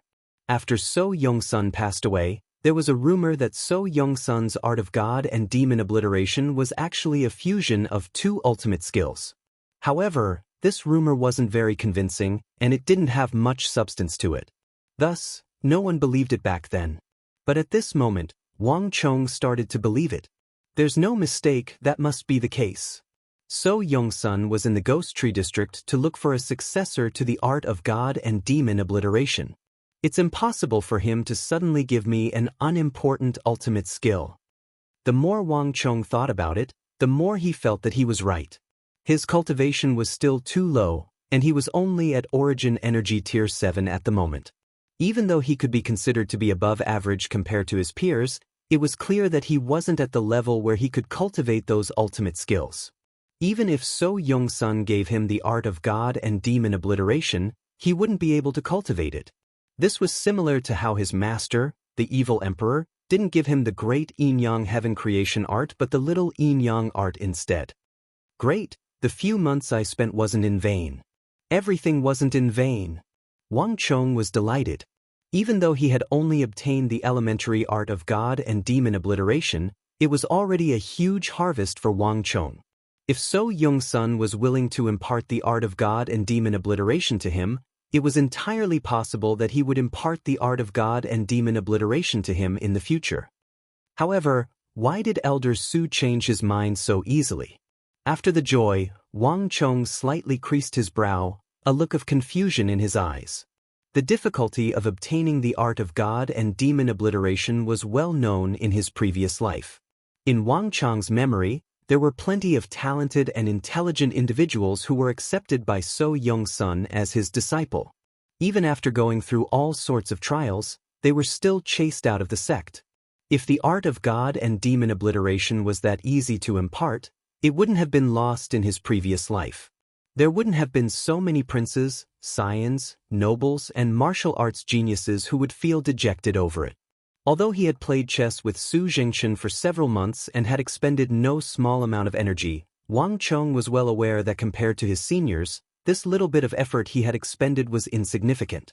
So Yong-sun would make an exception and impart the art of god and demon obliteration to him so easily. Could it be because of the regional commander's incident? Suddenly, as though recalling something, Wang Chong fell into deep thought. Come to think of it, the only reason why So Yong-sun would suddenly make an exception and impart the beginner version of the art of god and demon obliteration to him could only be because of this incident. So Yong-sun was a loyal subject of the Tang dynasty, the god of war of the Central Plains. Even though he was suspected by the royal court for half his life, So Yong-sun's loyalty remained unwavering. Even to the point of his death, he died on the battlefield in order to save the people. For such a respected existence, it was impossible for him to choose a disciple based on talent alone. There must be other factors involved.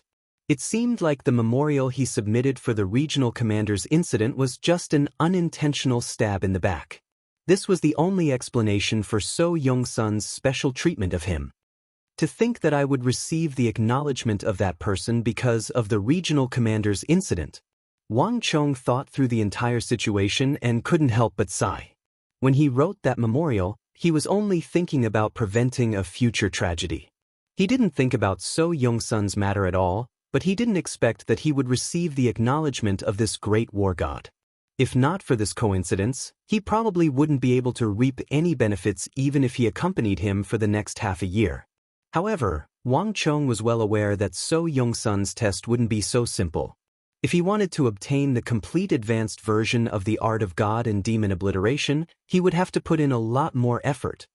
No matter what, I will definitely obtain the complete art of god and demon obliteration. Wang Chong quickly calmed down. He clenched the white chess piece So Yong-sun gave him as a parting gift. Wang Chong subconsciously glanced to the side. The room next door was empty.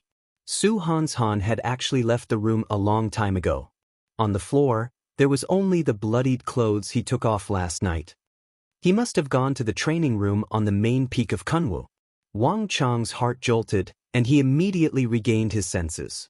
The main peak of the Kunwu training camp had an inscription formation that could gather the spiritual energy of the world.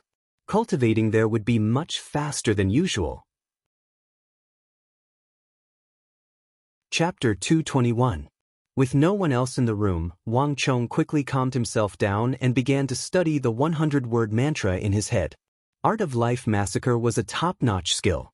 Although it was only 100 words, the concept it exuded was far beyond all the skills that Wang Chong had learned so far. Common Life Execution, exterminating the common life. Senior Su's ultimate technique is simply too domineering. It's no wonder he's so cautious and doesn't easily pass on his Tao. Wang Chong thought to himself. This 100-word mantra was only the first level of Art of Life Massacre. The killing intent in the white pieces indicated that there was a higher-level mantra inside. However, the disdain, domineeringness, and fierceness that were revealed from merely these 100 words were sufficient to cause one's heart to tremble with fear. Heaven and earth are heartless, treating all life like dogs. This was the essence of Tao. So Yong-sun's mantra exuded a domineering concept that looked down on the world and treated all life like dogs. This was only the first level of the mantra, and it was already like this. One could only imagine how terrifying it would be if he trained to the highest level of Art of God and Demon Obliteration. Calming himself down, Wang Chong quickly immersed himself in studying and understanding the mantra. The higher the level of a martial art, the harder it was to understand. Wang Chong knew this. This was probably another test that So Yong-sun had given him. Time passed slowly. After an unknown amount of time, Wang Chong felt a wave of fatigue and finally opened his eyes. I can't train anymore. So Yong-sun's mantra is too taxing on my mind. Wang Chong thought to himself. Unlike the demonic Emperor Old Man's little yin-yang art, The Art of Life massacre was not an internal energy technique. Rather, it involved the use of profound internal energy techniques. This sort of technique was much more profound and difficult to cultivate. In terms of difficulty, the latter was much more difficult than the former. Meditating in the hall, Wang Chong felt that his mental state had mostly recovered. He then opened his eyes. "Come in," Wang Chong said to the door. Crash. The entrance, which was empty a moment ago, was suddenly filled with shadows, and a large group of people rushed in. Zhao Jingdian, Zhuang Jingping, Qi Siwei, Su Qi, Gao Feng, and Chen Burang were the ones who had fought alongside Wang Chong last night. Everyone's faces were slightly pale, but after a night of rest, they looked much better. "Young master." A group of people walked in and lowered their heads in respect. This wasn't just because Wang Chong had the highest and most illustrious status among them. More importantly, Wang Chong's performance last night had won everyone's respect. When the night raid came, many people panicked. Wang Chong, on the other hand, was the only one who remained calm and collected. Moreover, he was able to gather everyone and launch an organized, large-scale counterattack. If it weren't for Wang Chong, who knew how many more people would have died last night, it wouldn't be an exaggeration to say that Wang Chong had saved their lives. "Take a seat." Wang Chong gestured to the seats beside him and beckoned everyone to sit down. "Qi Weisi, how's your injury?" "It's all right. Even though I'm injured, I've already informed my clan to send a few bone builders over. I should be fine after I remodel my shoulder blades," Qi Weisi said gratefully. If not for Wang Chong coming up with a way to create the safe house and have him stay in the cage at the center, he might not have been able to survive. For this reason, Qi Weisi was extremely grateful to Wang Chong. "Can you still hold on?" "I'm fine," Qi Weisi hurriedly replied. The 3 great training camps were appointed by the Holy Emperor himself. If he were to return home to recuperate right after the camp opened, who knew what would happen in the future? Furthermore, the Qi clan wouldn't go offline easily. The soldiers of the Qi clan would never retreat on the battlefield. As a scion of the Qi clan, Qi Weisi naturally wouldn't be so cowardly. "That's good." Wang Chong nodded. The 2 gifts that the Zhuang clan and Qi clan had sent over yesterday clearly expressed their intention to side with him. According to the rules of the capital, Zhuang Jingping and Qi Weisi would be working under him on the battlefield in the future. Thus, it was only right for him to show some concern for them. "Qi Weisi, can you contact your clan and have them send some of the Qi clan's guards over?" Wang Chong said. "Gongzi, do you mean to say that those people will come over?"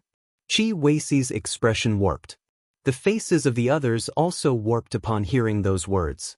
Everyone had come over to check on such a huge incident last night. Here, Wang Chong held the highest authority. Wang Chong's big uncle was an influential official in the royal court, so it was a good idea to ask him about this matter. However, Wang Chong's reaction caught everyone off guard. Recalling the assault last night, everyone felt a lingering fear in their hearts. However, those master archers weren't something that they could deal with their current strength. None of them would be able to handle another one. "That's not it." Wang Chong shook his head with a grim expression. "It's better to be safe than sorry. If our clan has such experts, we can send them over beforehand. This way, even if something were to happen, we would still be able to provide support. Besides, since those people are bold enough to assault the training camp in the capital, who can say that they won't dare to do it again?" The future had already changed, and Wang Chong couldn't be sure whether those people would dare to do it again. Furthermore, the incident last night had reminded Wang Chong that even if he was in the Kunwa training camp, he should still make some preparations. There's no harm in being cautious. The steel guards? There shouldn't be a problem. However, the clan has always placed great importance on the steel guards. My guess is that they will only send 2 or 3 of them over.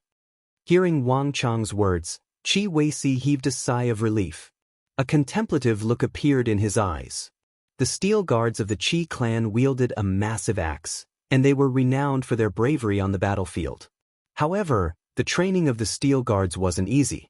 The Qi clan viewed every single steel guard with great importance. If it was just Qi Weisi's identity, standing, and capability, it wouldn't be enough for him to mobilize the steel guards. However, if he were to use Wang Chang's identity, the situation would be different. Qi Weisi knew that if he were to use his identity as the future successor of the Wang clan, the clan wouldn't turn him down. This was a matter that involved politics. Furthermore, from Qi Weisi's selfish motives, he actually wanted to transfer a few powerful iron guards to his side. This would be of great benefit to his position in the clan. 2 or 3 should be enough. Wang Chong didn't say much. The fighting prowess of the Qi clan's steel guards was formidable. On top of that, the steel guards weren't just powerful. The armor they were wearing was the highest quality Xian metal armor. Even a master archer of the Turks wouldn't be able to pierce through their heavy armor. If they were here, they would at least be able to protect their group. Zhuang Jingping, is it possible for you to mobilize a few experts from your clan? Wang Chong said. It wasn't convenient for the steel guards to charge through the mountains. At the very least, they weren't as powerful as the Qi clan's steel guards. However, if the situation was truly disadvantageous to them, they could still make use of the Zhuang clan's steel guards to escape from the Kunwa training camp. This could also be considered as considering the possibility of defeat before even considering the outcome of the battle. There's no problem. I can make an application to my clan, so it shouldn't be too much of a problem. Zhuang Jingping replied without any hesitation. Unlike Qi Weisi, Zhuang Jingping's standing in the clan was probably much higher than Qi Weisi's. Furthermore, after the incident last night, even if Wang Chong didn't say anything, Zhuang Jingping had such thoughts. Right, Gongzi? The assault of the Turks has been going on for an entire night. Gongzi, have you received any news? How does the royal court intend to deal with it? Zhuang Jingping suddenly changed the topic. Everyone in the room immediately turned to look at Wang Chong with anticipation in their eyes. Just this sentence alone was sufficient to show Wang Chong's standing. Based on Wang Chong's performance last night and his standing, Wang Chong had already formed a small faction in the Kunwa training camp. Even though it was still a small faction and it was still very weak, it was already on the right track. I don't think that there's any need to doubt this matter. The royal court will definitely deal with it appropriately. Those students who died will definitely be dealt with appropriately. Walala. Just as they were speaking, the flapping of wings suddenly sounded from above their heads. This sound immediately attracted everyone's attention. Everyone raised their heads and saw a snow-white pigeon appearing on the roof of Wang Chong's room. After an entire night of battle, Wang Chong's room was already riddled with holes.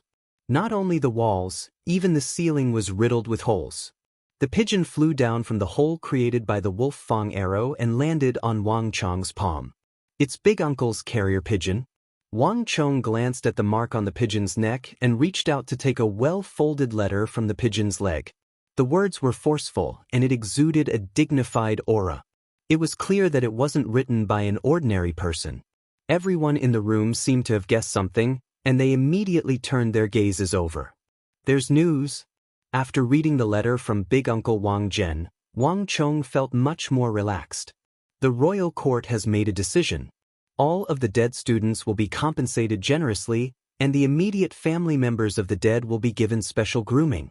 On top of that, the royal court has decided to dispatch the imperial guards over, and 50 master archers will be stationed on every mountain. On top of that, due to the large number of dead students, the royal court has decided to conduct a second round of recruitment.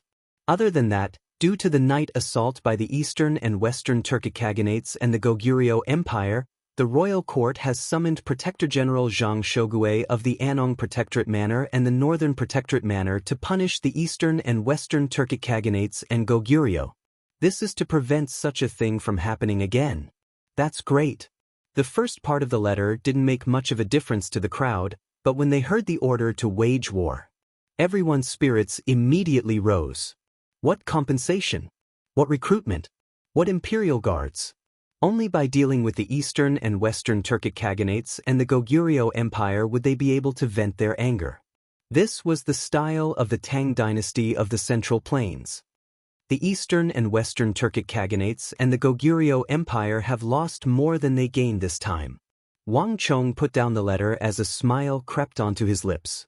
This was the Tang dynasty in his memories, the aggressive and enterprising Tang dynasty. His previous efforts hadn't gone to waste. Wang Chong was certain that the king of Song had played a significant role in this decision. The eastern and western Turkic Khaganates and the Goguryeo Empire now had something on them. Putting aside the northern protectorate manor, Wang Chong didn't have a good impression of Zhang Shoqiu of the Annong protectorate manor, even though the latter's unintentional mistake had led to the destruction of the Tang dynasty. Chapter 222. The war with Goguryeo and the eastern and western Turkic Khaganates is a matter for the future. Since you are here, I have something to give you. Wait here for now. Under everyone's doubtful gazes, Wang Chong suddenly stood up and walked toward the back of the room. Gongzi, what are you doing? The group turned around and looked at Zhao Jingdian inquiringly. Last night, they could tell that Zhao Jingdian and Wang Chong had a close relationship. If there was something going on, he was probably the only one who knew about it. Zhao Jingdian shook his head in bewilderment. Even though he was a follower of the Wang clan, he wasn't aware of Wang Chong's actions. Wang Chong spent quite some time laying down the brush and ink. Slowly, everyone realized what Wang Chong was writing. Alright, this is my gift to you. It's not thread-bound, one for each of you. Go ahead and read it. Roughly 15 minutes later, Wang Chong finally finished writing. He walked over with a few stacks of books and passed one to each of them. This is a cultivation technique. Everyone was perplexed at the start, but when they saw the content, they couldn't conceal their agitation. What Wang Chong gave them were cultivation technique manuals. I've chosen these based on your individual characteristics. Take them and have a good look. Wang Chong nodded and indifferently said. The night assault last night had reminded Wang Chong of the helplessness of a single person. Wang Chong also realized the limits of his strength. This included Zhao Jingdian, Zhuang Jingping, and the others. It was already a feat for them to survive that kind of assault. Initially, Wang Chong intended to pass these things to them after a period of time. This way, it would be more natural. However, there was no need for that now. The group arrived quickly, and Wang Chong didn't have the time to prepare. Thus, he used the brush and paper here to write them down. Gongzi, we have a share as well? Su Qi, Gao Feng, and Nie Yen held the stack of papers in their hands in disbelief. Wang Chong's family background was much higher than theirs. The things he took out were definitely not ordinary. They didn't even need to think about it. What surprised everyone was that they had only just met Wang Chong. Wang Chong actually had something for them. After all, they were different from Zhao Jingdian and Zhuang Jingping. The latter had obviously known Wang Chong for a longer period of time. Wang Chong nodded. To be able to survive last night's situation and even help others, Su Qi, Gao Feng, and Nie Yan's strength and abilities were beyond doubt. In fact, these were the future generals of the Tang dynasty who would walk out of the Kunwa training camp. Su Qi's ability might not be as outstanding as Su Hanshan's, but his ability to command troops was definitely extraordinary. On this point, Wang Chong had already sensed it last night. In the future, Gao Feng and Nie Yan would definitely be valiant generals on the battlefield. In the battle against Uzun, these two were the ones who determined the outcome. One was the defending general, while the other was the attacking general. In the future, these two would be the heroes of Jiao and Meng. But now, other than Wang Chong, no one else knew about it. Even they themselves were clueless about it. In the future, Gao Feng and Nie Yan might not need his help. However, the two of them were still inexperienced, and they weren't as mature as they would be in the future. Thank you, Gongzi.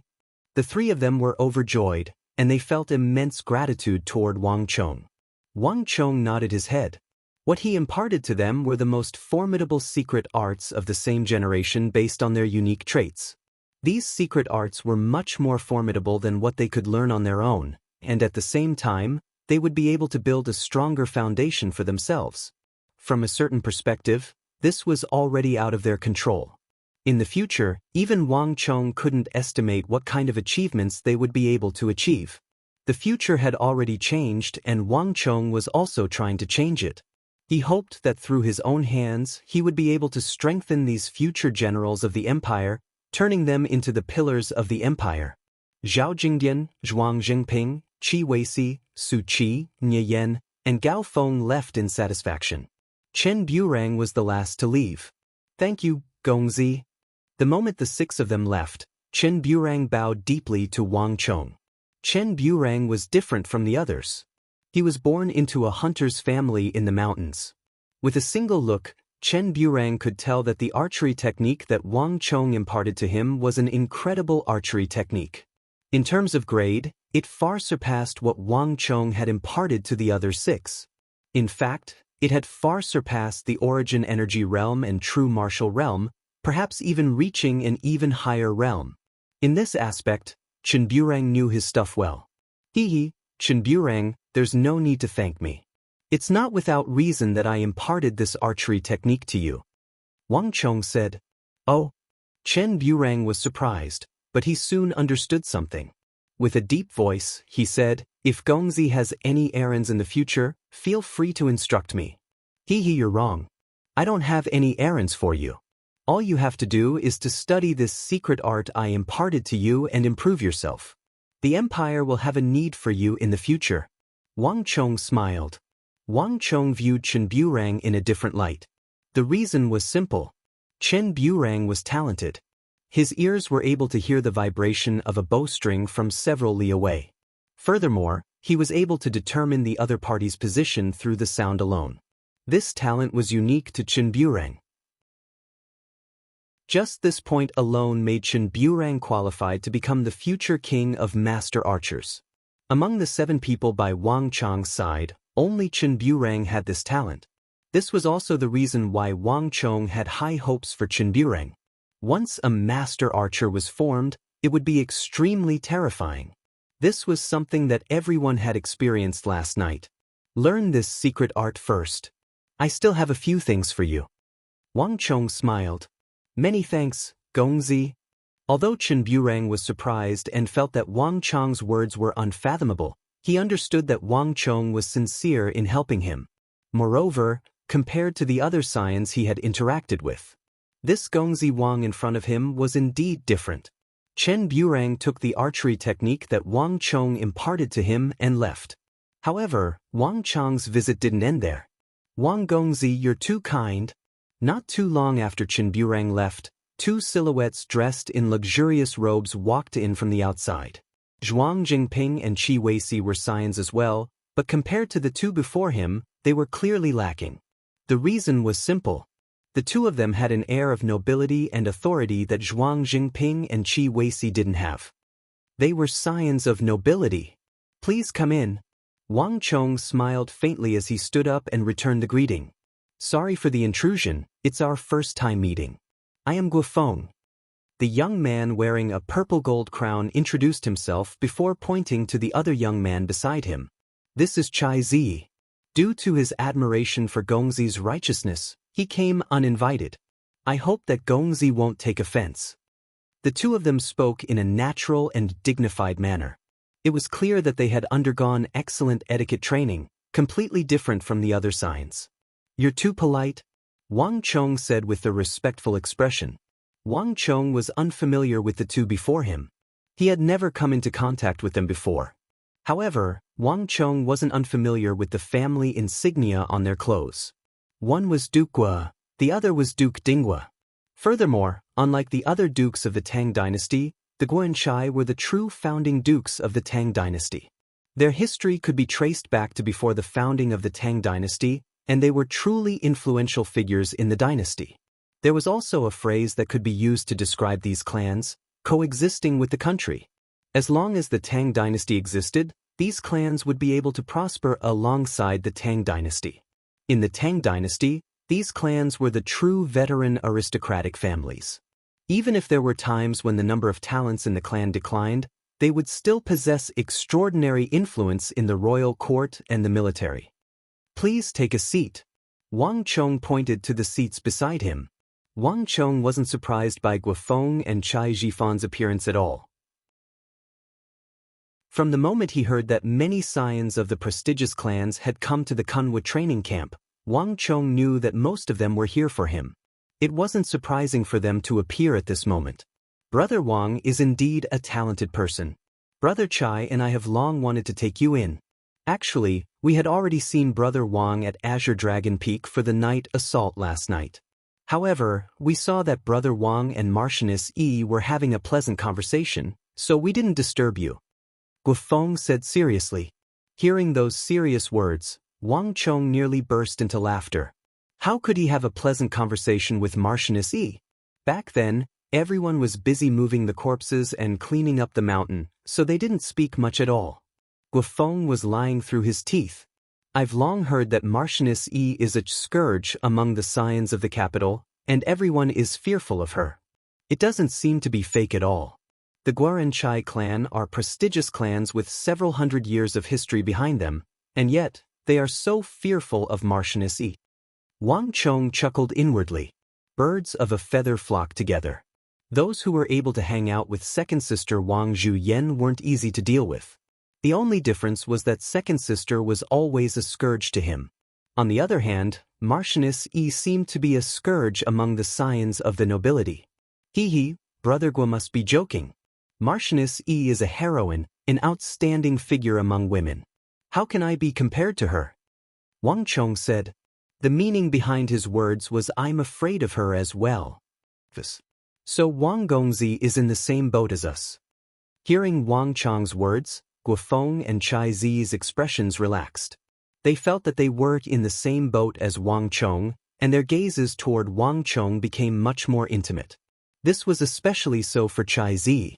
His eyes were filled with passion as though he was a kindred spirit. The atmosphere in the room immediately became much more harmonious, and it wasn't as solemn and reserved as before. Right, this is our first meeting, so this is a token of our appreciation. I hope that Brother Wang will accept it. Guofeng and Chai Zi each took out a gold leaf box and pushed it over. This is a 300-year-old Gogrian ginseng. It's extremely useful for raising one's origin energy. Brother Wang, take it and boil it. It'll be beneficial to raising one's cultivation. Even though Gogrian was lacking in resources, and its apothecaries weren't as developed as the Central Plains. However, there was one thing that Gogrian had the best in the world, and that was the Gogrian ginseng. Just like how Sindhu obtained the Hyderabad ores, Gogrian was blessed by the heavens to obtain the best ginseng in the world. The ginseng that grew there was the best tonic for a martial artist to raise their cultivation. Thus, even though Gogrian didn't have many apothecaries, and its resources couldn't be compared to the Central Plains, the ginseng produced a large number of experts. But with these ginsengs, a large number of experts were born, and they even took advantage of it to stand up to the imperial court in Liaodong. Chapter 223. Ginseng above 100 years of age was prohibited from being sold outside of Goguryeo. Wang Chong didn't expect that the duo would take out a 300-year-old Gogrian ginseng. I'll have to thank you then. Wang Chong didn't reject the gift. It just so happened that he needed to reach Origin Energy Tier 8, and the gift from the duo came at the right time. Brother Wang, you're being too polite. Seeing Wang Chong accept the gift, Guofeng and Chai Zi heaved a sigh of relief. Even though the Gua clan and Zi clan were founding members of the Tang dynasty, it had been centuries since then. On the other hand, the Wang clan was a rising power in the Tang dynasty, especially the old master of the Wang clan, Duke Jiao. Not only did he serve as the prime minister, he was also highly respected and wielded great influence in the royal court. The Wang clan was already showing signs of becoming an established clan, and it wasn't too far off from them. On the other hand, Wang Chong caused a huge ruckus in the vast crane pavilion, pummeling Yao Feng, and stirring up the regional commander's incident. The duo thought that Wang Chong wouldn't be easy to talk to, or at the very least, he would have a temper. But from the looks of it now, Wang Chong was unexpectedly easy to get along with. Right? If Brother Wang is free, why don't you come to the Tiger Hall in the capital? Brother Chai and I will be sure to treat you well. Perhaps, we might be able to introduce some friends to Brother Wang. Guofeng said. Indeed. Actually, there are many people who wish to meet Brother Wang. Chai Zi added. There were different classes in the capital as well. Even though they were all descendants of nobles, they were divided into different groups. The Eight Gods Pavilion was the place where the 15 to 17-year-old scions of the capital went to play. On the other hand, the tiger halts was different. Its level was much higher. Most of those who were able to enter the tiger hall were highly regarded scions of their respective clans or those who were about to enlist in the military. They were completely different from those profligate scions in the Eight Gods Pavilion. Under normal circumstances, it would be difficult for Wang Chong to enter that place. Guofeng and Chai Zi's words were tantamount to opening the door to Wang Chong, allowing Wang Chong to join their group. Even though they were all princes of the capital, it was still difficult for many people to enter the Tiger Leopard Hall. It just so happens that I'm also preparing to set up an Origin Chi building for exchanging pointers and martial arts. If Brother Gua and Brother Chai are interested, why don't you come over for a chat? Wang Chong suddenly said. Origin Chi building? Guofeng and Chai Zi looked at each other in surprise. I wonder where Brother Wang intends to open his Yuan Chi Tower? Of course it's here. Wang Chong extended a finger and pointed outside. Guofeng and Chai Zi looked at each other. For the first time, they couldn't understand Wang Chong. Don't worry, Brother Wang. We'll definitely be there when the time comes. The two of them said in unison. After lingering in Wang Chong's room for a while, the two of them quickly left. After sending the two of them off, Wang Chong sat alone in the room and fell into deep thought. Wang Chong wasn't joking about the matter regarding the Origin Chi Tower. Guofeng and Chai Shao were prepared to bring Wang Chong into their group, but how could Wang Chong possibly agree to it? The reason why he joined the Kunwa training camp wasn't to join any faction. The Kunwa training camp was a camp of 100 generals, and Wang Chong's wish was to gather all of them together. Then, using his knowledge, horizons, and cultivation technique manuals, he would help them surpass the limits of their previous lives and reach greater heights. To Wang Chong, these people were his future companions. He had to find a way to gather them together. And the Origin Chi Tower was the best way to do so. I'll have to trouble Uncle to handle this matter. Wang Chong thought. Everyone around him had been sent out by him. Shen Hai, Meng Long, Li Zhuxin, and Mayasame Ayaka weren't around. Tuoba Guiyuan was currently in charge of the Zhang clan's affairs, and he wasn't familiar with the affairs of the clan either. Arloja and Ablanadin had already left, saying that they would contact him if there was any news.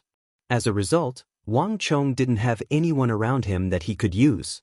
Not only so, due to the departure of Li Zhuxin and the others, there was no one around Wang Chong to protect him. Furthermore, outsiders couldn't enter the Kunwa training camp either. This was also a problem that left Wang Chong with a headache.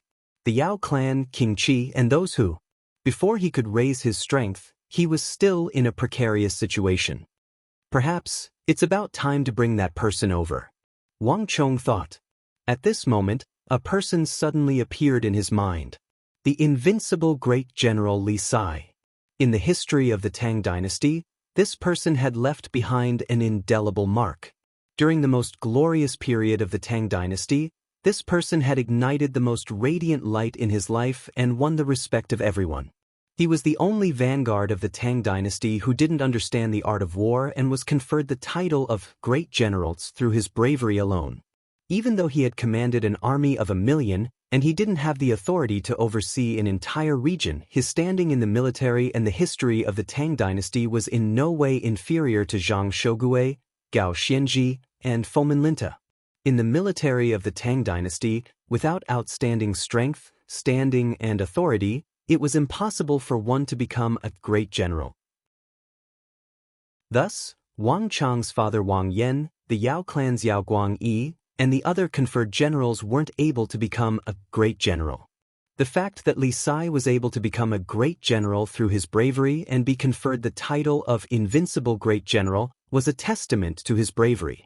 In the history of the empire, the evaluation of Li Sai was, on the battlefield, he was able to rely on his bravery to change the course of a large-scale battle, as well as the final outcome. This was a unique evaluation.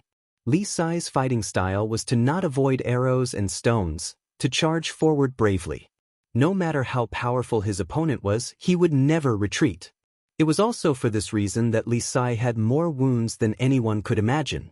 This was a true man of steel, and he was also the publicly acknowledged #1 vanguard in the history of the Tang dynasty. Of the famed generals of the Tang dynasty, he was the one that Wang Chong wanted to have as his subordinate the most. But even so, it wasn't easy to subdue this future invincible great general. First of all, Li Sai was born in the wilderness. His origins and the trajectory of his life before joining the army had always been a mystery. Even after Li Sai's death, no one knew about it. This person seemed to have never mentioned it to anyone.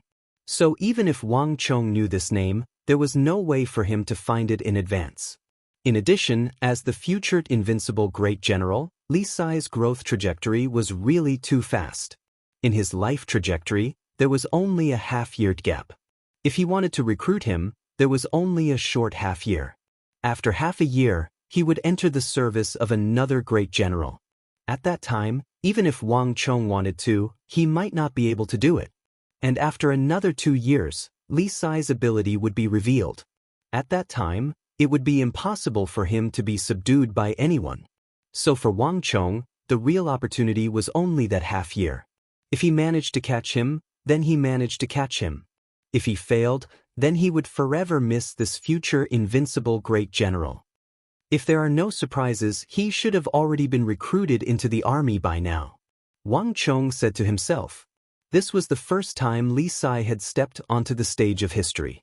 Not here, but in the conscript army heading to Anxi, where he was still an insignificant, unnoticed ordinary soldier. This was probably the moment when he was at his lowest. But even so, trying to recruit Li Sai was no easy task. The army had its own rules. Once a soldier was registered, it was very difficult to transfer him. Transferring someone from the conscript army to this place was no easy task. Let alone Wang Chong, not even Wang Chong's father, Wang Yan, could do it. I can only ask for the help of the King of Song. He is in charge of the Bureau of Military Personnel and has the authority to transfer troops. Only he can do this. Wang Chong said to himself. Calming himself down, Wang Chong quickly wrote a letter and sent it via messenger pigeon. After that, Wang Chong received a few more visitors before heading to the Central Kunwa training camp. He needed some space to properly study the Art of Life massacre that So Young-sun had given him. At the same time, on Azure Dragon Peak, Sun Jiming, do you really think that you can betray me? Deng Mingxin led a group of men and barged into Sun Jiming's room. As Deng Mingxin had been assigned to Azure Dragon Peak, he had managed to escape the assault last night.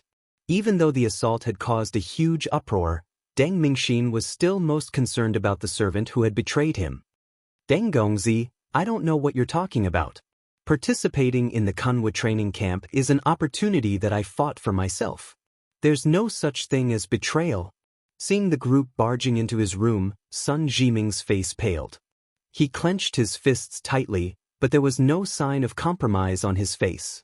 Seeing Sun Jiming talk back to him in front of so many people, Deng Mingxin was even more furious. In the past, Sun Jiming had always been submissive before him, doing whatever he was told. He had never talked back to him like this. But in just a single day, he actually dared to stand up straight and talk back to him in front of outsiders. Sun Jiming, don't forget your duty. You're just a lowly servant of our Deng clan. How dare you speak to me like that? Deng Mingxin's face darkened. I'll give you one last chance. Do you want to betray your master for glory and follow that lad from the Wang clan, or do you want to follow me again? Deng Mingxin, no matter what you say, I won't agree to it this time. Sun Jiming gritted his teeth. It hadn't been easy for him to escape from Deng Mingxin's grasp, so there was no way he would return.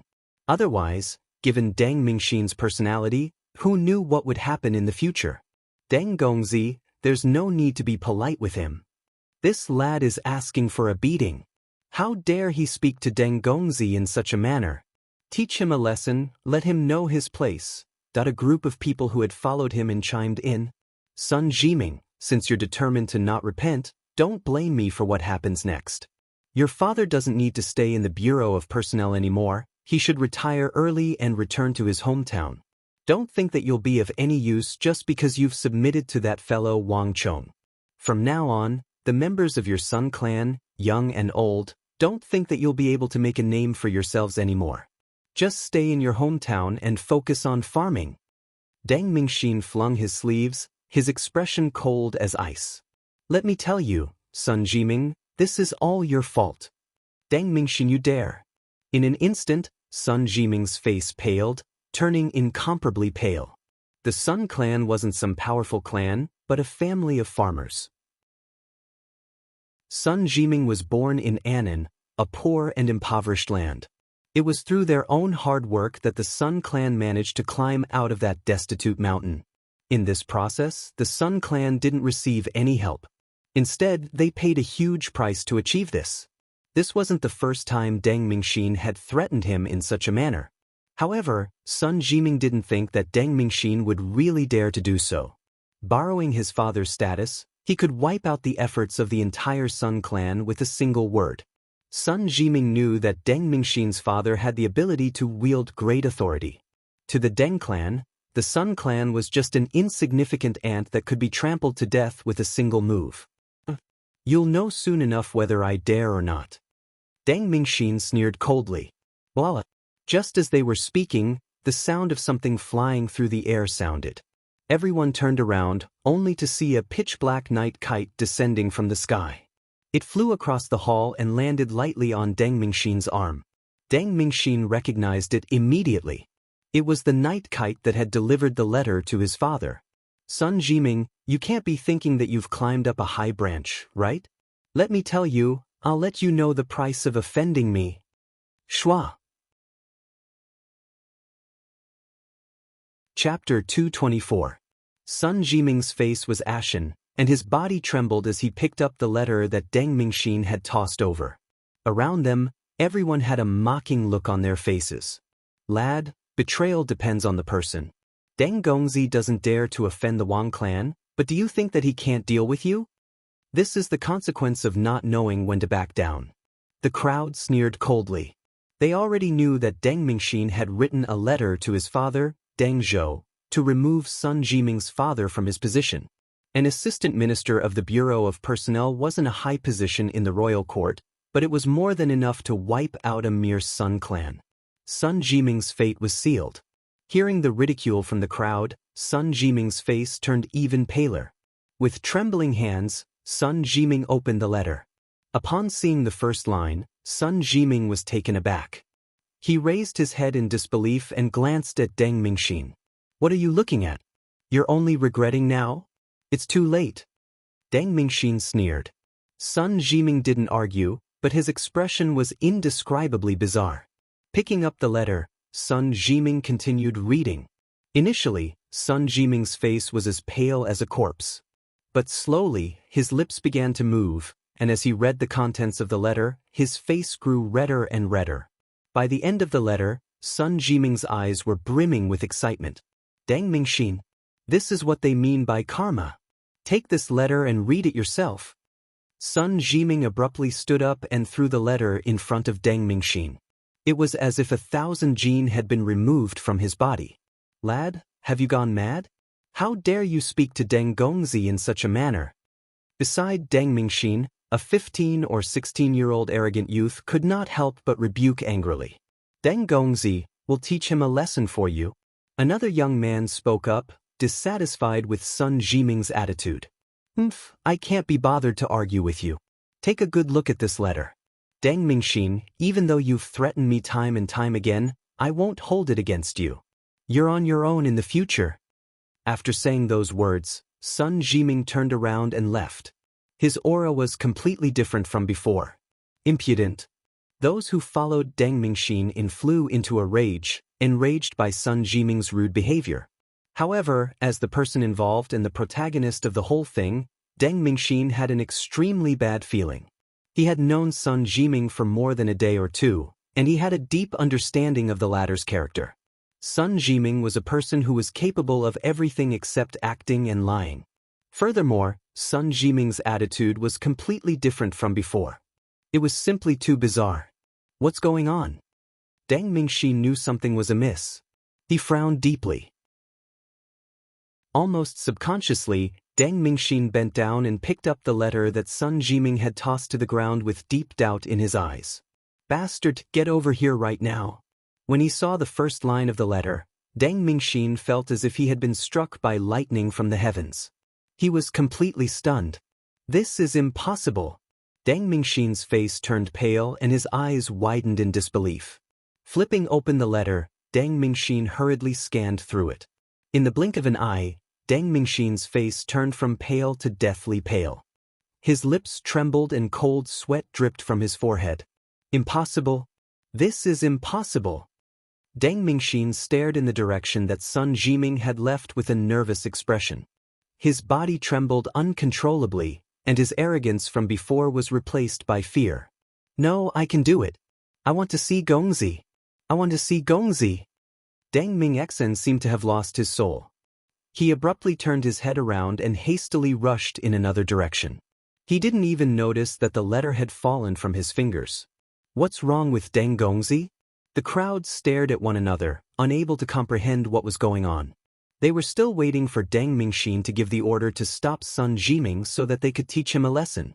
Who would have thought that Deng Mingxin would run off first, as though he had lost his soul? Look at what's written on the letter. One of the men bent down and picked up the letter that Deng Mingxin had dropped.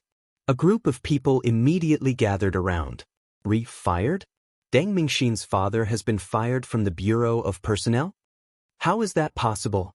Didn't Deng Mingxin say that he was going to fire Sun Jiming's father yesterday? The crowd stared at one another in dismay.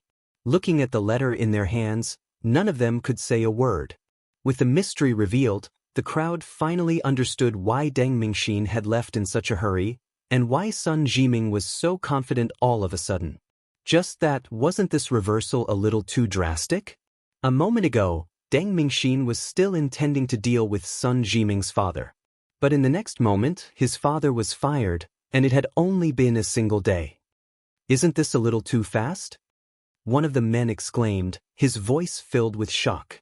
An assistant minister of the Bureau of Personnel wasn't a high-ranking official, and it couldn't be compared to nobles, ministers, or prestigious clans.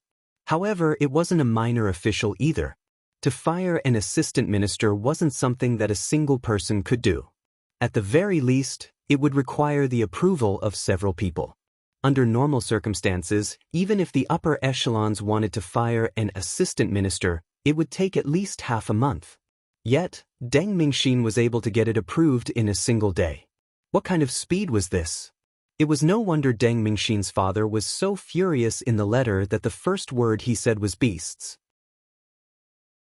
He must have realized that the problem lay with Deng Mingxin. Wang Chong. It's him. It's definitely him. Only he has the ability to do this. Someone suddenly exclaimed. As soon as those words were spoken, the surroundings immediately fell silent. To fire an assistant minister of the Bureau of Personnel in a single day wasn't something an ordinary person could do. But there was one person who could do it, Wang Chong.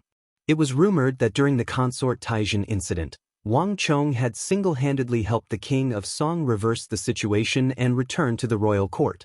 As such, he was highly regarded by the king of Song. On top of that, Wang Chong's big uncle Wang Zhen was an influential official in the royal court. With the two of them working together, it wouldn't be too difficult for them to remove an assistant minister of the Bureau of Personnel. On top of that, Wang Chong had the motive to help Sun Jiming deal with Deng Mingxin. There was no mistaking this point. However, not only did the crowd not feel relieved, their hearts felt heavy, as though a mountain was pressing down on them. If Wang Chong could make use of his clan's influence to deal with Deng Mingxin easily, it wouldn't be too difficult for him to deal with them. The House of Ministers and Generals isn't something that ordinary people can afford to offend. At this moment, everyone felt a deep sense of apprehension. Deng Mingxin, don't you think that it's a little too late for you to think of me now? On Azure Dragon Peak, Zheng Xian flung his sleeves and flung Deng Mingxin's hands away with a livid face. Dressed in a black robe, Zheng Xian had a delicate face, and he looked to be in his late teens. But very few people knew that he was the student leader of King Qi's Kunwa training camp. Zheng Xian had contributed greatly to the Turks and Gogurians, and it was due to this that he managed to gather quite a bit of influence. However, not many people were aware of this point. Gongzi, you have to save me. I only did this because I didn't want to trouble Gongzi. I didn't expect this to happen.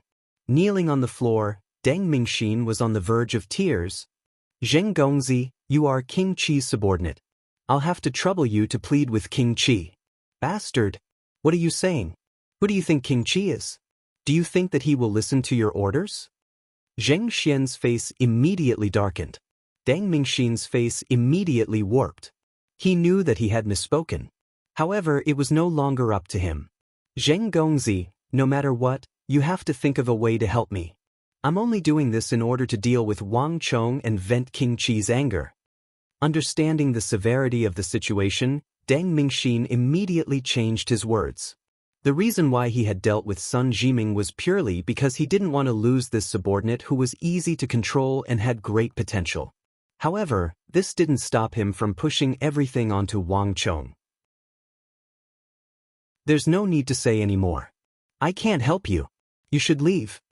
Zheng Xian said mercilessly. Deng Mingxin's face warped again and again. In the end, his face turned ashen and he nearly collapsed to the ground. Zheng Xian was his final straw to deal with Wang Chong. He didn't expect Zheng Xian to reject him as well. Deng Mingxin's lips trembled as he tried to explain himself. However, before he could say anything, Zheng Xian had already turned his head away. It was clear that he wasn't willing to listen to him anymore. Zheng Xian's face was completely devoid of blood, and his eyes were filled with despair. He didn't think that Zheng Xian would reject him as well. His final hope had been dashed. Staggering, Deng Mingxin stood up from the ground as if he had lost his soul. Then he began to walk down the mountain. Gongzi, are we really not going to help him? Seeing Deng Mingxin's dispirited back, an intelligent youth beside Zheng Xian couldn't help but ask. You're muddle-headed. If I could help him, would I not? It's not that I don't want to help him, but there's no one else who can. Zheng Xian took a deep breath, but his complexion was still awful. The assistant minister of the Bureau of Personnel isn't a minor official. If we want to take him down, we'll need both the King of Song and the Wang clan's Wang Zhen to make a move. Right now, unless King Qi is willing to completely fall out with the King of Song and Wang Zhen for Deng Zhou. Otherwise, there would be no way to turn this around. The King of Song has been reinstated, and now is the time for him to be proud. Think about it. If King Qi were to risk falling out with the King of Song for the sake of a deposed Deng Zhou, what would King Qi do? Would it be worth it? If Deng Mingxin had told me about this matter earlier, there might still be hope. Now that the dust has settled, not even King Qi can do anything about it. Zheng Xian's eyes shone with deep wisdom, completely different from how he acted before Deng Mingxin. Deng Mingxin thought that Zheng Xian was unwilling to help him, but he didn't know that Zheng Xian had already weighed the pros and cons and knew that this matter couldn't be helped. But if we abandon Deng Mingxin so soon after coming to our side, if others were to learn of this, they would probably be disappointed. The seemingly intelligent young man said, revealing the true worry in his heart with a single sentence. Sigh, this is also something that vexes me. Zheng Xian's face darkened. Previously, when Zhou Zhang instructed me to deal with Wang Chong, I was still thinking of keeping the peace and avoiding him if possible. But now, it seems like I can't avoid him anymore. He's pissing on my neck. As Zheng Xian spoke, his fists were clenched tightly, and his complexion was awful. Wang Chong's slap was a slap to Deng Mingxin's face, but it was also a slap to Zheng Xian's face. Wang Chong, you chose this yourself. Don't blame me for this.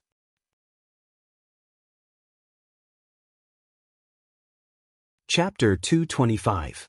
Thank you, Gongzi.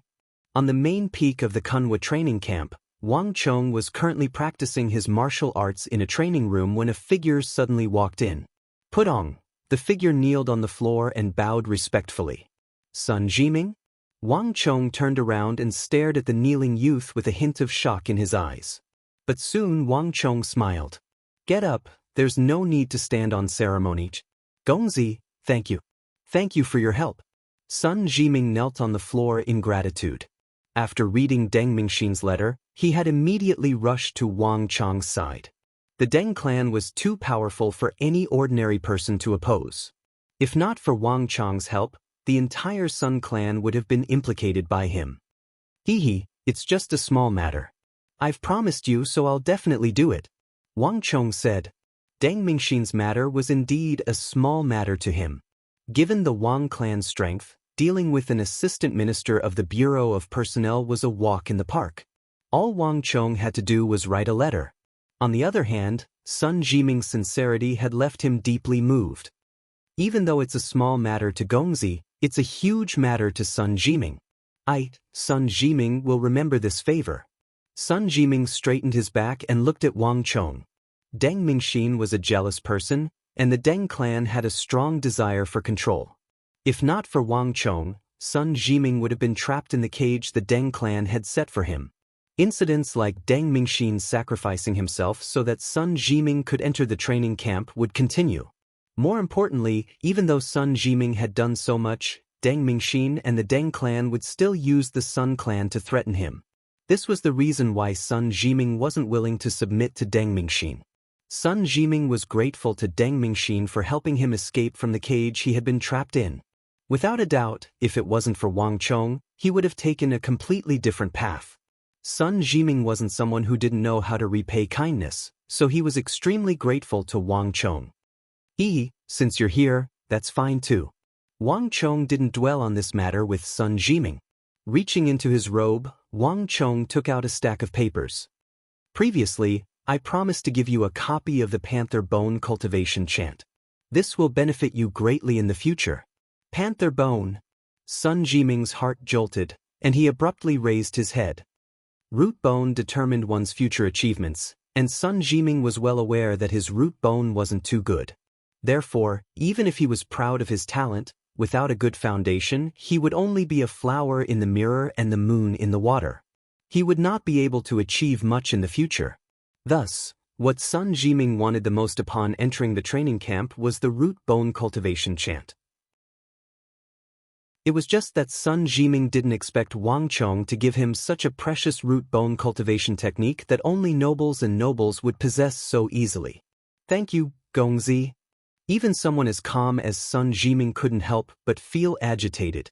This is only the first version. When you successfully cultivate the panther bone, I'll give you an even more profound version of the tiger bone cultivation technique. Sun Jiming, you're talented, so don't waste it. Wang Chong said. Hearing Wang Chong's words, a hint of doubt flashed across Sun Jiming's eyes. Wang Chong's words seemed to have a deeper meaning behind them, leaving Sun Jiming in a daze. Wang Chong smiled and didn't say anything. Sun Jiming was talented, but this talent wasn't in martial arts, but in the way of thinking. Sun Jiming was a rare genius general. However, his strength was his greatest shortcoming. Of all the generals who graduated from the Kunwa training camp, Sun Jiming was one of the weakest generals. Otherwise, he wouldn't have died on the battlefield. A general who liked to launch surprise attacks had to possess outstanding strength. In fact, they had to be far stronger than an infantry general who fought head-on on the battlefield. Sun Jiming's death was partly man-made, but it was also partly due to his own weakness in martial arts. Perhaps not even Sun Jiming knew that Wang Chong was slowly, step by step, changing his future. First, he gave him the panther bone cultivation technique, then the tiger bone cultivation technique, and then the other unparalleled cultivation techniques that he knew of. Wang Chong's plan was to groom Sun Jiming into a powerful general who could stand on his own. The cavalry trained by the Zhuang clan is renowned throughout the world. With the Zhuang clan's cavalry paired with Sun Jiming's talent as a commander, as well as his ability to launch surprise attacks, he will surely become an influential force in the Tang dynasty in the future. Wang Chong thought. Of the people around him, there were two people that Wang Chong was looking forward to meeting the most. One was Sun Burang. With his talent, he would definitely be able to groom an army of the strongest master archers in the Tang dynasty. And the other was Sun Jiming. Archers and cavalry would always be the two most eye-catching formations on the battlefield. Archers specialized in long-range attacks while cavalry specialized in mobility. And Sun Jiming's ability to grasp opportunities on the battlefield gave him the potential to lead the strongest cavalry. Beastly instincts. This was the conclusion that Wang Chong's previous life had given to Sun Jiming's ability to grasp opportunities. Sun Jiming didn't know this himself, and he hadn't realized it yet. But this talent was truly flowing through his body. As long as he was given a powerful cavalry, Sun Jiming would be able to create one astounding surprise attack after another without anyone's orders. As for Sun Jiming, There was no need for Wang Chong to subdue him. As long as he was strong, no matter where he was, he would be a success for the entire Tang dynasty. Wang Gongzi, please let me go. I know my mistake. Just as Wang Chong was deep in thought, a pleading voice sounded from the entrance of the hall. Wang Chong and Sun Jiming turned around, only to see a familiar figure walking in from outside. With a loud ping, the figure kneeled onto the floor and prostrated himself. Hey, I was wondering who it was. So it's you, Deng Mingxin. Seeing the figure kneeling on the floor, Wang Chong sneered coldly. Why, Deng Mingxin, are you here to warn me? Sun Jiming stood up from the floor with disdain in his eyes. He didn't expect Deng Mingxin to follow him all the way here to plead for mercy from Wang Chong. When this person was in power, he dared to order him around. But once he lost the upper hand, he dared to run to Wang Chong to beg for mercy. Deng Mingxin, why are you following me? Sun Jiming's complexion wasn't too good. Sun Jiming, I was wrong in the past. You can follow whoever you want to, I won't stop you anymore. Wang Gongzi, I have eyes but failed to recognize Mount Tai. Please forgive me, I beg you, please let my father go. Deng Mingxin lowered his head, his face ashen. The strong preyed on the weak. Deng Mingxin knew that he was in the wrong this time. Zheng Xian had already rejected him, and Deng Mingxin knew that the only one who could save him now was Wang Chong. Deng Mingxin, it's useless to beg me. I can tell you with certainty that I won't help you. Wang Chong said calmly. Wang Chong didn't have a good impression of Deng Mingxin. This person was too manipulative. In his previous life, Sun Jiming could have done much more, but he ended up dying in his hands. It wouldn't be an exaggeration to say that the fate of the Tang dynasty changed because of him. Furthermore, Deng Mingxin was too pragmatic. Wang Chong was the one who harmed him, using Big Uncle and the King of Song to strip his father of his scholarly title and official position. Yet, Deng Mingxin was still able to threaten Sun Jiming one moment, and the next, he ran to Wang Chong to admit defeat and beg for mercy. If such a person was given a chance to rise again, Sun Jiming would probably fall into his hands once more and be harmed by Deng Mingxin. Thus, no matter what, Wang Chong wouldn't agree to it. Jiming, I know that I've gone overboard at times. But if I ask myself honestly, I'm just trying to find a way out. Jiming, if you were in my shoes, wouldn't it be the same? Even though I did threaten you, I was just saying it. I know that I've gone overboard, but Jiming, other than this matter, think about how I've treated you. My father even praised you and gave you a box of ginseng. Have you forgotten all about it? Deng Mingxin gritted his teeth and turned to Sun Jiming. Sun Jiming hesitated. Even though he knew that the Deng clan had done so because Deng Mingxin's father wanted to win him over. But Deng Mingxin's words were undeniably true. In that instant, Sun Jiming couldn't help but feel his heart soften. After all, Deng Mingxin's father was stripped of his scholarly rank because of him. In that instant, Sun Jiming subconsciously turned to look at Wang Chong. Deng Mingxin, are you still trying to play tricks? Let me tell you, no one can change the decree of the royal court. Even if it's you, I can't help you. Don't waste your efforts. Wang Chong said coldly. He was speaking the truth. It was easy to get rid of someone like Deng Zhou, but it was extremely difficult to restore him to his scholarly rank. Spilled waters cannot be retrieved. Once a decision was made, it was impossible to change it. This was something that not even Wang Chong's big uncle or the King of Song could do. Deng Mingxin's efforts were destined to go to waste. Wang Gongzi, I don't expect you to restore my father to his post. I only hope that young master can let me and my father go and don't try to kill us. Deng Mingxin gritted his teeth. As soon as Deng Mingxin said those words, Wang Chong's face darkened. I don't know what you're talking about, Wang Chong said coldly. On the other hand, Sun Jiming seemed to have understood something, and he stared at Wang Chong in shock. Based on Deng Mingxin's words, it seemed like Wang Chong didn't just want to strip his father of his scholarly rank. This fellow is too shrewd. This thought flashed across Wang Chong's mind. Stripping Deng Mingxin's father of his scholarly rank wasn't his entire plan. He did intend to deal with Deng Zhou after the latter was stripped of his scholarly rank. Deng Mingxin and his father were Sun Jiming's Achilles heel. Stripping Deng Zhou of his scholarly rank wasn't enough to change Sun Jiming's fate. Thus, the best solution was to ensure that they would never be able to make a comeback. For the sake of the empire's future, Wang Chong didn't mind playing the role of a villain. However, he didn't expect Deng Mingxin to be so sharp. Sun Jiming's death in his previous life wasn't a fluke. Wang Chong realized that he had still underestimated Deng Mingxin. The other party was far more astute than he had thought. Wang Gongzi, regardless of whether you admit it or not, I want you to spare us father and son. In exchange for this promise, I'm willing to give you a secret. Deng Mingxin gritted his teeth. Deng Mingxin wasn't a fool. He knew that Wang Chong had nothing to do with Sun Jiming, but for him, he was willing to mobilize influential officials like the King of Song and his big uncle to deal with him.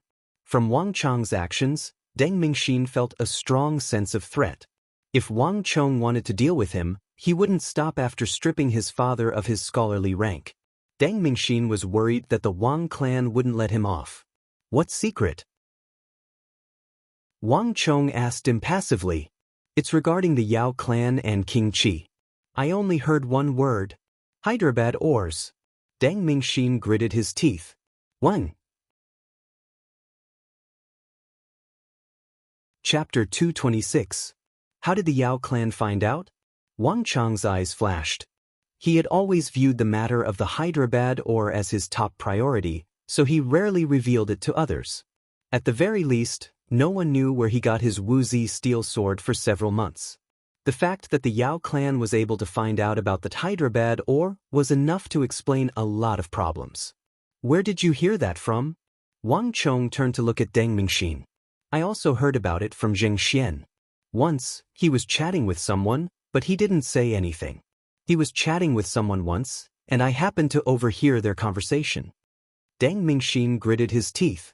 In the past, he would never have dared to do such a thing. But Zheng Xian had already abandoned him. Since that was the case, he couldn't be blamed for this. Zheng Xian? Wang Chong's eyebrows shot up. I didn't hear much about this matter. I only heard that King Qi and the Yao clan wanted to deal with you, and this matter should have something to do with the Hyderabad ore. Deng Mingxin knelt on the ground. I understand. Wang Chong waved his hand. I'll agree to this. Don't provoke Sun Jiming anymore, including the Sun clan. Otherwise, you'll know the consequences. Deng Mingxin quickly left, but Wang Chong fell into deep thought. Deng Mingxin was just an insignificant figure. As long as he was alive, he wouldn't be able to stir up any waves. But the information he had unintentionally provided had made Wang Chong think of many things. Deng Mingxin only knew the name, so he didn't necessarily know what the Hyderabad ore was. But Wang Chong knew that the Hyderabad ore was his lifeline, as well as the lifeline of the entire Wang clan. It was precisely because of the Hyderabad ore that the Wang clan was able to fill in the final gap. They could truly become a clan like the Yao clan, perhaps even stronger than the Yao clan. But this was far from the case for Wang Chong. War was a game of economics. Without sufficient funds, no matter how powerful an individual was, they would not be able to change the future. I've already obtained 300 June of Hyderabad ore, and the cooperation with the Zhang family is already on track. Even if the Yao family knew about the existence of the Hyderabad ores, they wouldn't be able to threaten me. But for these guys to be able to find out the name of Hyderabad ore, they're really not simple. Wang Chong thought to himself. His connections in the court had already been established. Not to mention that his uncle's attitude towards him had changed, he could request for experts from him at any time. Just with the Imperial Army Commander Zhao Fengchen, Wang Chong could easily have him alter the patrol routes of the Imperial Army at night and strengthen the defense of the Wang family residence. Even if King Qi and the Yao clan wanted to, they wouldn't be able to do anything. However, one must not have the intention to harm others, but one must always be on guard against others. We have to be careful about this matter. Wang Chong thought to himself. After sending off the grateful Sun Jiming, Wang Chong calmed himself down and focused on his cultivation. Ever since his reincarnation, Wang Chong had already made all the preparations he could. The most urgent matter at hand was to raise his cultivation. Clang! With a thought, the blunt sword hanging on Wang Chong's waist flew into his hands. With lightning speed, he hacked at the 3 wooden puppets 5 steps away. A surge of origin energy pierced through the air and struck one of the wooden puppets. But soon, Wang Chang's origin energy was exhausted. He was unable to fire a second or third surge of origin energy. It's still too weak. Again. With a thought, Wang Chong struck the wooden puppet once more. Swordsmanship was an offensive technique, not a secret art of internal energy. Thus, compared to other internal energy cultivation techniques, swordsmanship focused more on technique. The activation of origin energy and the condensation of sword qi, these were all content that swordsmen needed to learn. What Wang Chong was doing now was the content taught in the Art of Life Massacre.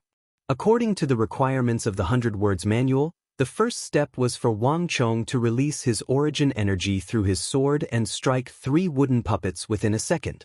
As the distance between the wooden puppets increased, the number of wooden puppets increased.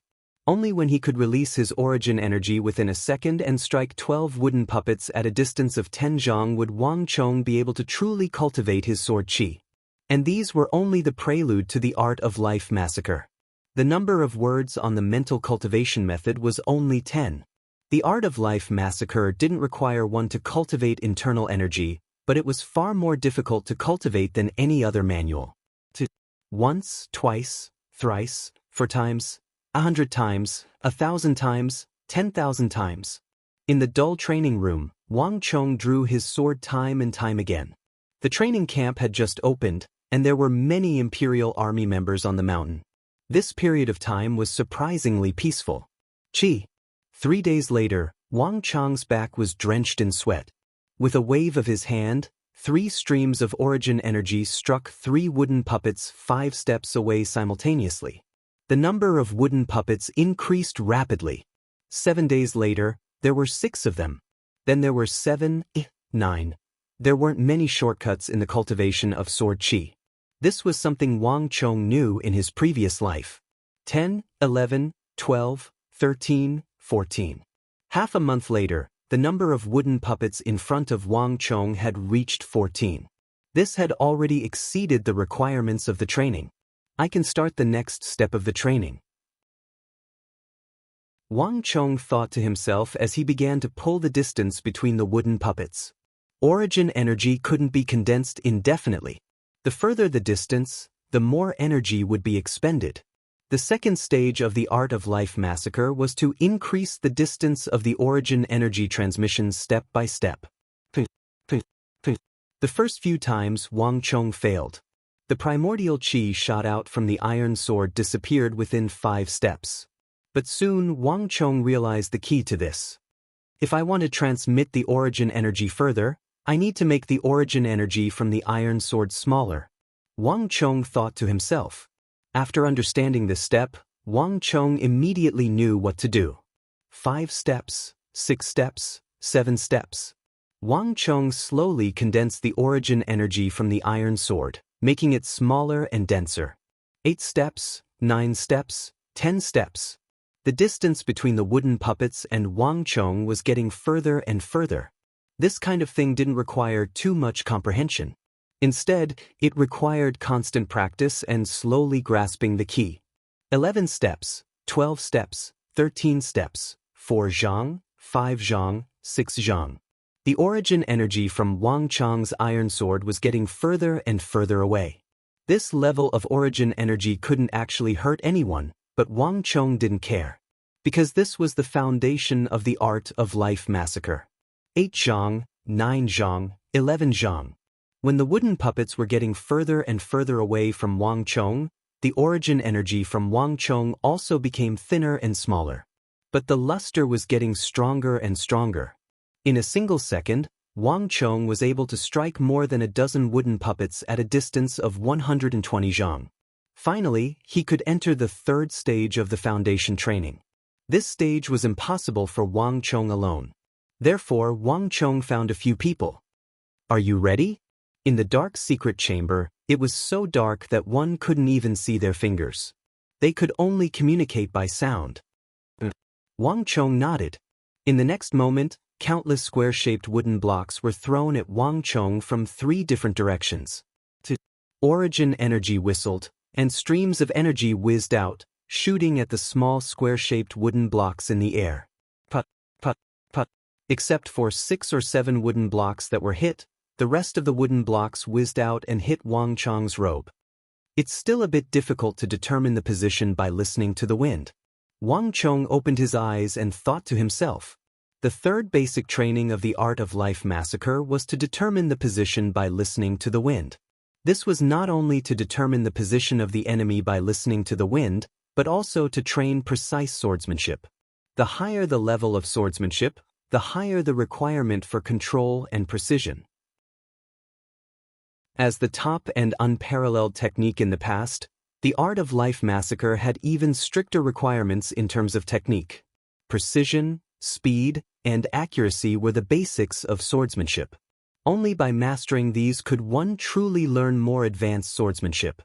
While Wang Chong was concentrating on practicing the Art of Life Massacre, a group of people were beating drums and gongs outside the Kunwa training camp on a mountain very close to the White Tiger Peak.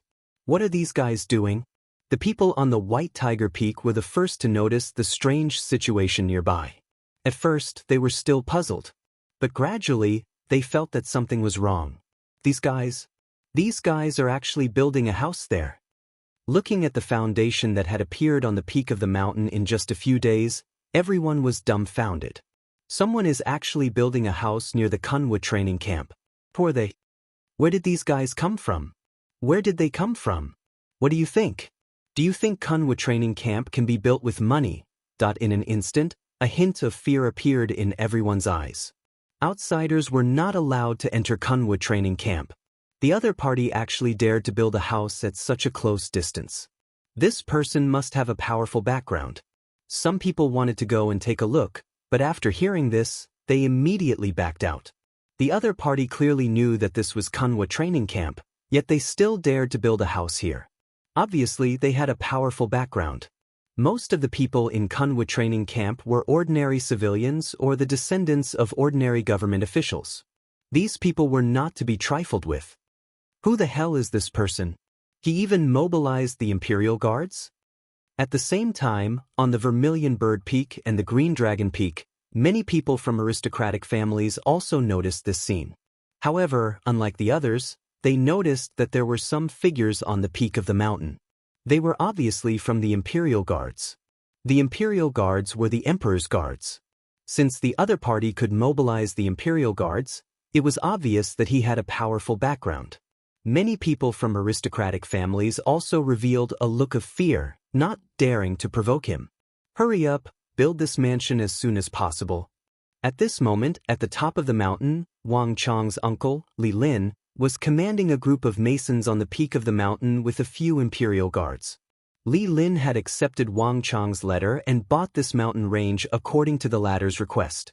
The Kunwa training camp strictly forbade outsiders from approaching, but places outside the camp were not subject to this rule. Wang Chong saw this loophole and asked Li Lin to buy the mountain in advance, preparing to build his first base on the mountain. Until now, no one had reacted. Wang Chong had taken the initiative. When others reacted, it would be a different story. However, although he had exploited a loophole, it still involved the 3 major training camps. Generally, even if the imperial court did not prohibit it, it would be difficult to take it down easily. But Wang Chong was different. As the saying went, someone in the imperial court had a good idea. Wang Chong just asked the king of Song for a favor and bought the mountain at the price of 80,000 taels of gold. Chapter 227. Hurry, hurry. If we can complete it before the deadline, everyone will be rewarded with an ingot of gold. Li Lin shouted from the top of the mountain. The matter of Wang Chong purchasing a mountain near the 3 great training camps had already caught the attention of the royal court. By the time the royal court realized this, the construction of any buildings within dozens of li of the 3 great training camps would be strictly prohibited. Thus, they had to work overtime to complete it as soon as possible. Wang Chong had already mentioned all of this in his letter. As the saying went, money makes the world go round. This was the moment where Wang Chong's wealth came into full play. 80,000 gold taels was a huge burden to many clans. However, Wang Chong was different. He didn't have any special business burdens. He didn't have any cash flow, and most of what he had on hand was cash. Money was the last thing he lacked. If it were anyone else, even if they had the intention, they wouldn't be able to pull out so much money so easily. With the incentive of money, the craftsmen on the mountain were full of vigor. In just 10 days, the foundation was laid. In around 20 days, the first floor was built, and the basic outline of the residence was outlined. The reason why Wang Chong bought this mountain wasn't just to build a house on it. Instead, he intended to build an antique courtyard on the mountain that could accommodate hundreds of people. A garden, a pavilion, a long corridor, a guest room, a training ground, a tea room. Everything that one would need was available. All of these items were incomparably luxurious. Even the scions of the nobility found it hard to bear. Without the support of the clan, it was unimaginable to build such a large residence. The amount of money required wasn't something that the students of the 3 great training camps could afford. However, to Wang Chong, this wasn't a problem at all. Hundreds of skilled craftsmen were called into the mountain. Like ants moving houses, they busied themselves. With so many people, the entire residence was built on the mountain within a month. Looking from afar, the eaves were arched and the eaves were high. It was a grand sight. The only thing missing was a paint job and a set of solid wood furniture. Wang Chong's uncle, Li Lin, did not stand on ceremony either. As soon as the mountaintop was preliminarily built, he sent a group of experts with bulging temples to guard it. These people were sent over by Wang Chong's big uncle, Wang General. After learning of Wang Chong's request, Wang Zhen immediately dispatched these guards from his clan. Firstly, it was to protect the courtyard, and secondly, it was to protect Wang Chong. The previous night raid was a lesson to be learned. Wang Zhen didn't want anything to happen to Wang Chong again. This was the degree of importance that Wang Chong was currently receiving in the family. However, when the Wang clan's guards entered the mountain peak, all the mysteries were revealed. Wang clan guards. These people are the guards of the Wang clan. On the White Tiger Peak, a group of people stared at the expressionless guards stationed at the peak with their eyes wide open. Living in the capital, they were able to recognize the emblems of the prestigious clans. There was almost no one in the capital who didn't know of the Wang clan's influence. And there was only one person from the Wang clan in the Kunwu training camp. In an instant, everyone turned to look at Zhao Jingdian. Don't ask me. I don't know either. Gongzi has always been an unfathomable person. Zhao Jingdian knew what everyone was thinking, and he hurriedly shook his head. After interacting with Zhao Jingdian for a period of time, they knew that he wouldn't lie. However, to Su Qi, Gao Feng, Nie Yan, and the others, it was a completely different story. The 3 great training camps were designated by the Sage Emperor. It was not a place where anyone could build anything they wanted. This was the first time they witnessed Wang Chong's means and astounding financial strength.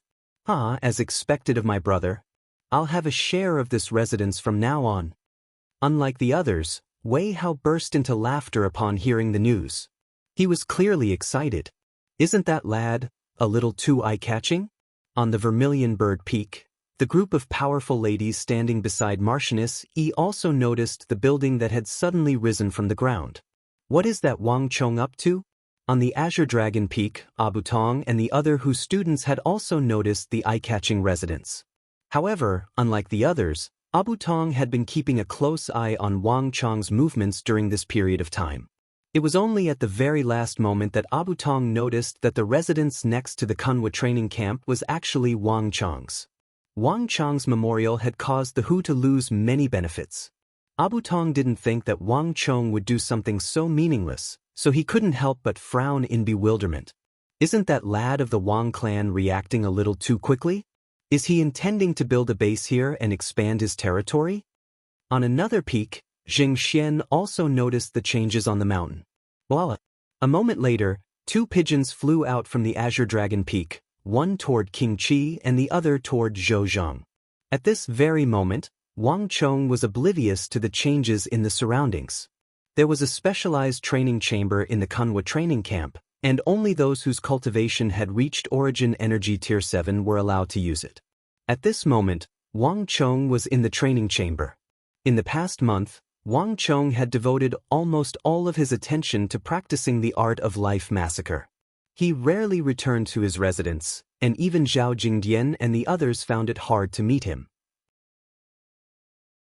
In terms of difficulty, Wang Chong was probably no weaker than Su Hanshan. It's about time. I should be able to master it soon. In the secret chamber, Wang Chong sat cross-legged on the floor as he thought. After a month of hard work, Wang Chong had already grasped the basics of swordsmanship very well. With a thrust of the sword, he could almost accurately stab any small wooden block he wanted to stab from among the tens of thousands of small square wooden blocks. Wang Chong had a feeling that he was about to reach minor accomplishment in the art of life massacre and form sword chi. Chi. Wang Chong raised a small wooden block, and with a thought, he drew his sword, unsheathed it, and slashed down. In an instant, a ray of origin energy as thin as a silver chopstick shot through the air. Half of the origin energy was blazing fiercely while the other half was translucent and loose. The two energies intertwined with one another and pierced toward the eyes of a wooden humanoid 10 zhang away. After more than a month of hard work, Wang Chong's swordsmanship had allowed him to easily pierce through the eyes, ears, fingertips, collarbones, and any other small part of a wooden figurine. Even if it was an ant in a dark room, Wang Chong would be able to accurately pierce through it. Wang Chong was confident that if his sword were to strike, the wooden humanoid's eyes would be pierced through, leaving behind a smooth and sharp finger-sized hole. But just when Wang Chong was filled with anticipation, something strange happened. When it was still 3 to 4 zhang away from the wooden humanoid, Wang Chong's sword chi vibrated, and two completely different energies clashed in the air. In the end, with a deafening explosion, the two energies dissipated into the air. It still doesn't work. Wang Chong sighed, and the light in his eyes faded. Thus, Yongsun's art of life massacre was far more difficult to cultivate than he had imagined. The aptitude required for this unique skill was far higher than he had imagined. Half sword chi, half primordial chi, this situation is already very good. But it still doesn't work. Sword chi is too domineering, and it can't tolerate other types of energy. If these two different energies are entangled together, my swordsmanship will not have any power. What is going on? Is it still not enough? Wang Chong thought to himself. This was already the 11th failure, and Wang Chong felt that there might be something wrong with his cultivation. Let's put it aside for now. Wang Chong sighed and stood up. Crack, a series of violent bone cracking sounds came from Wang Chong's body. Compared to before, Wang Chong's aura had obviously grown a lot stronger. The way of the sword nurtured people, and it could change a person's temperament. After cultivating the art of life massacre for more than a month, Wang Chong's aura had grown sharper, reminiscent of a sharp sword that was about to be unsheathed. He exuded an imposing aura that inspired awe in others. On top of that, Guofeng and Chai Zi had given Wang Chong several hundred-year-old ginsengs. Even though Wang Chong didn't train his internal energy, his cultivation still grew by quite a bit.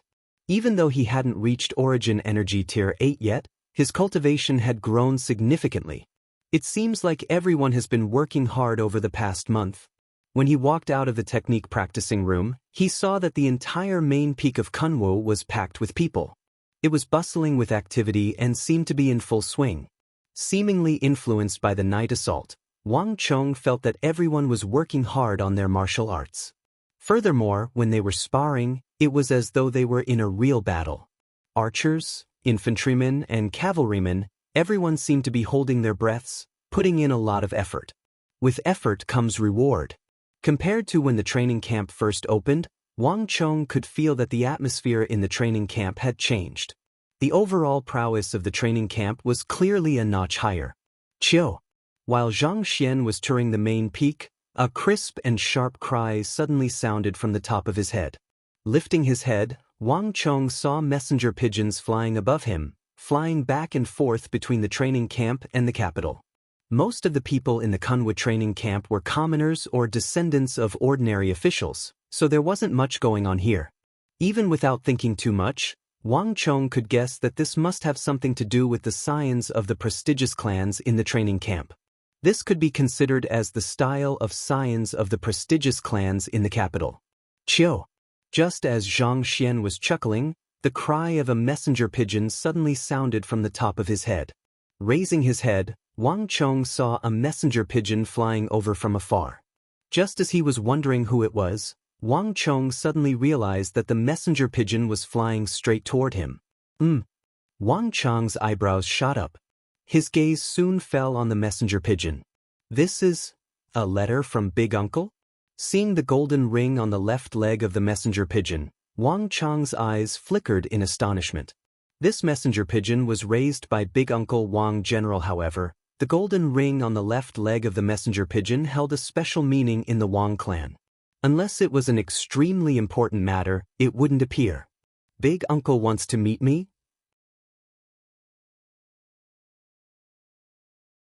Chapter 228.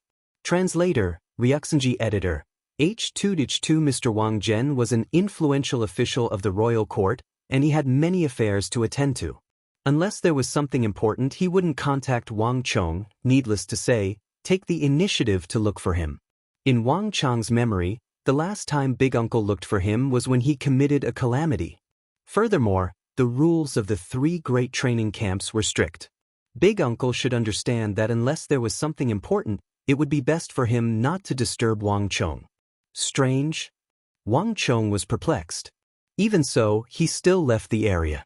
Leaving the main peak, along a small path, he arrived at a mountain not too far away.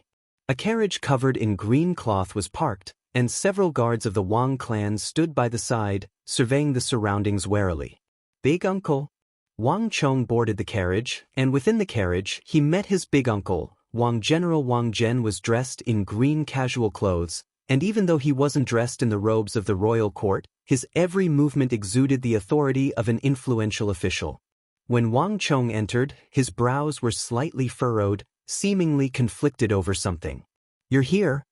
Upon seeing Wang Chong enter, Wang Zhen finally raised his head, and his brows slowly relaxed. A warm smile appeared on his face. "Sit." Wang Zhen gestured to his side. This seat was very close to Wang Zhen, almost right beside him. This showed his deep trust and closeness to Wang Chong.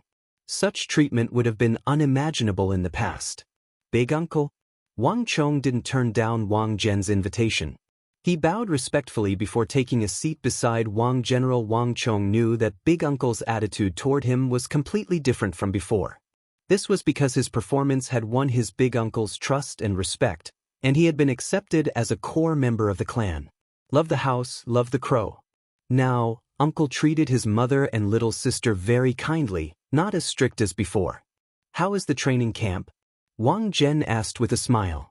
Instead of getting down to business, he began to ask about Wang Chong's affairs in the training camp, behaving like a benevolent elder of the clan.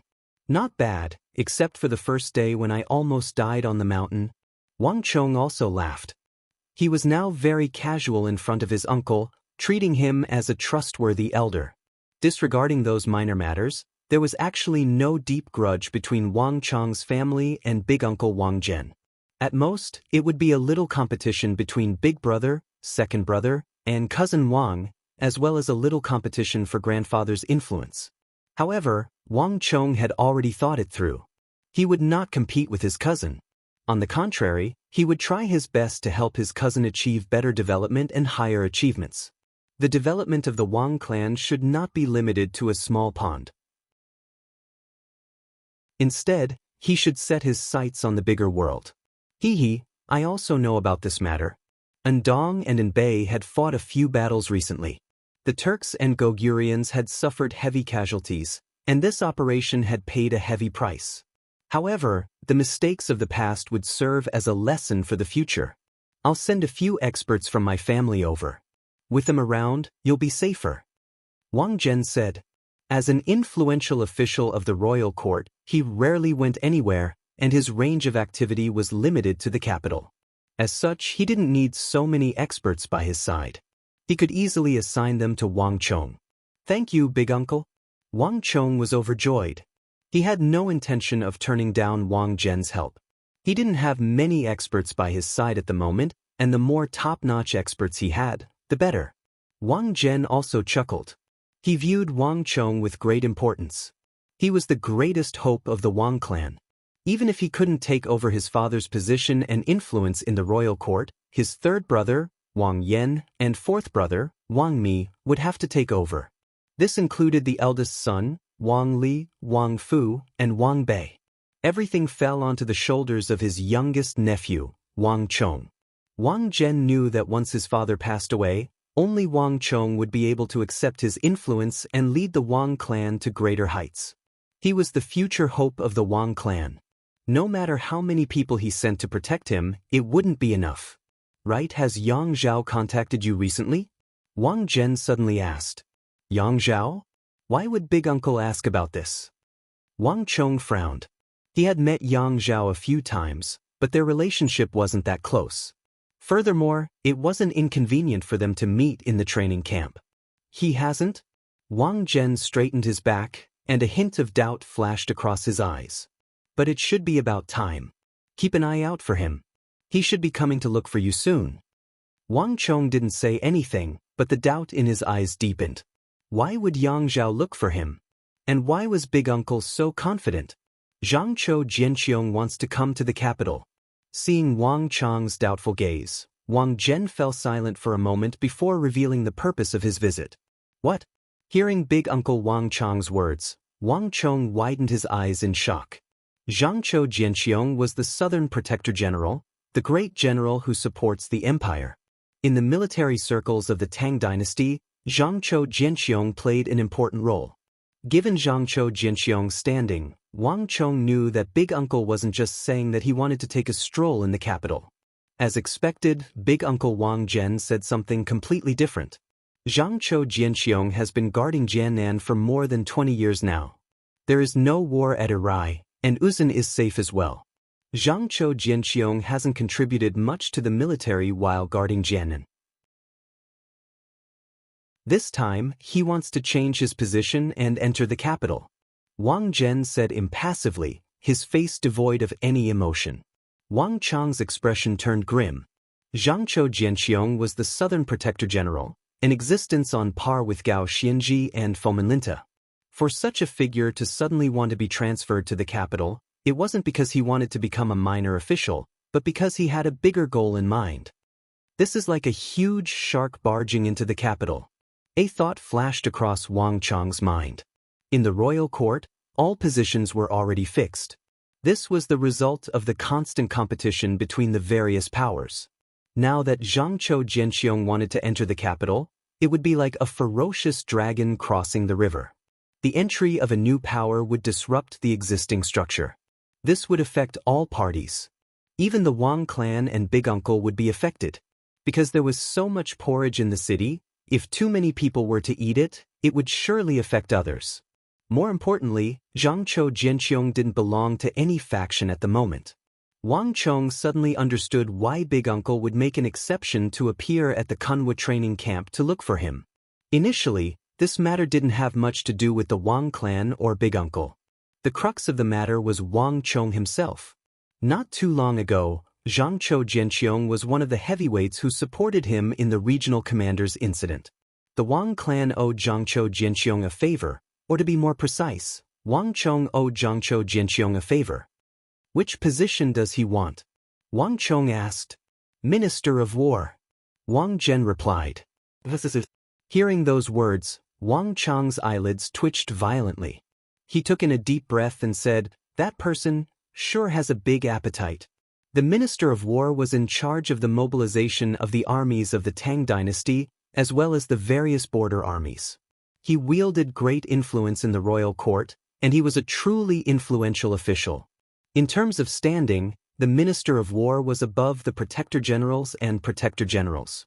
For Zhangzhou Jianqiong to become the Minister of War, he was truly ambitious. This move was simply too abrupt.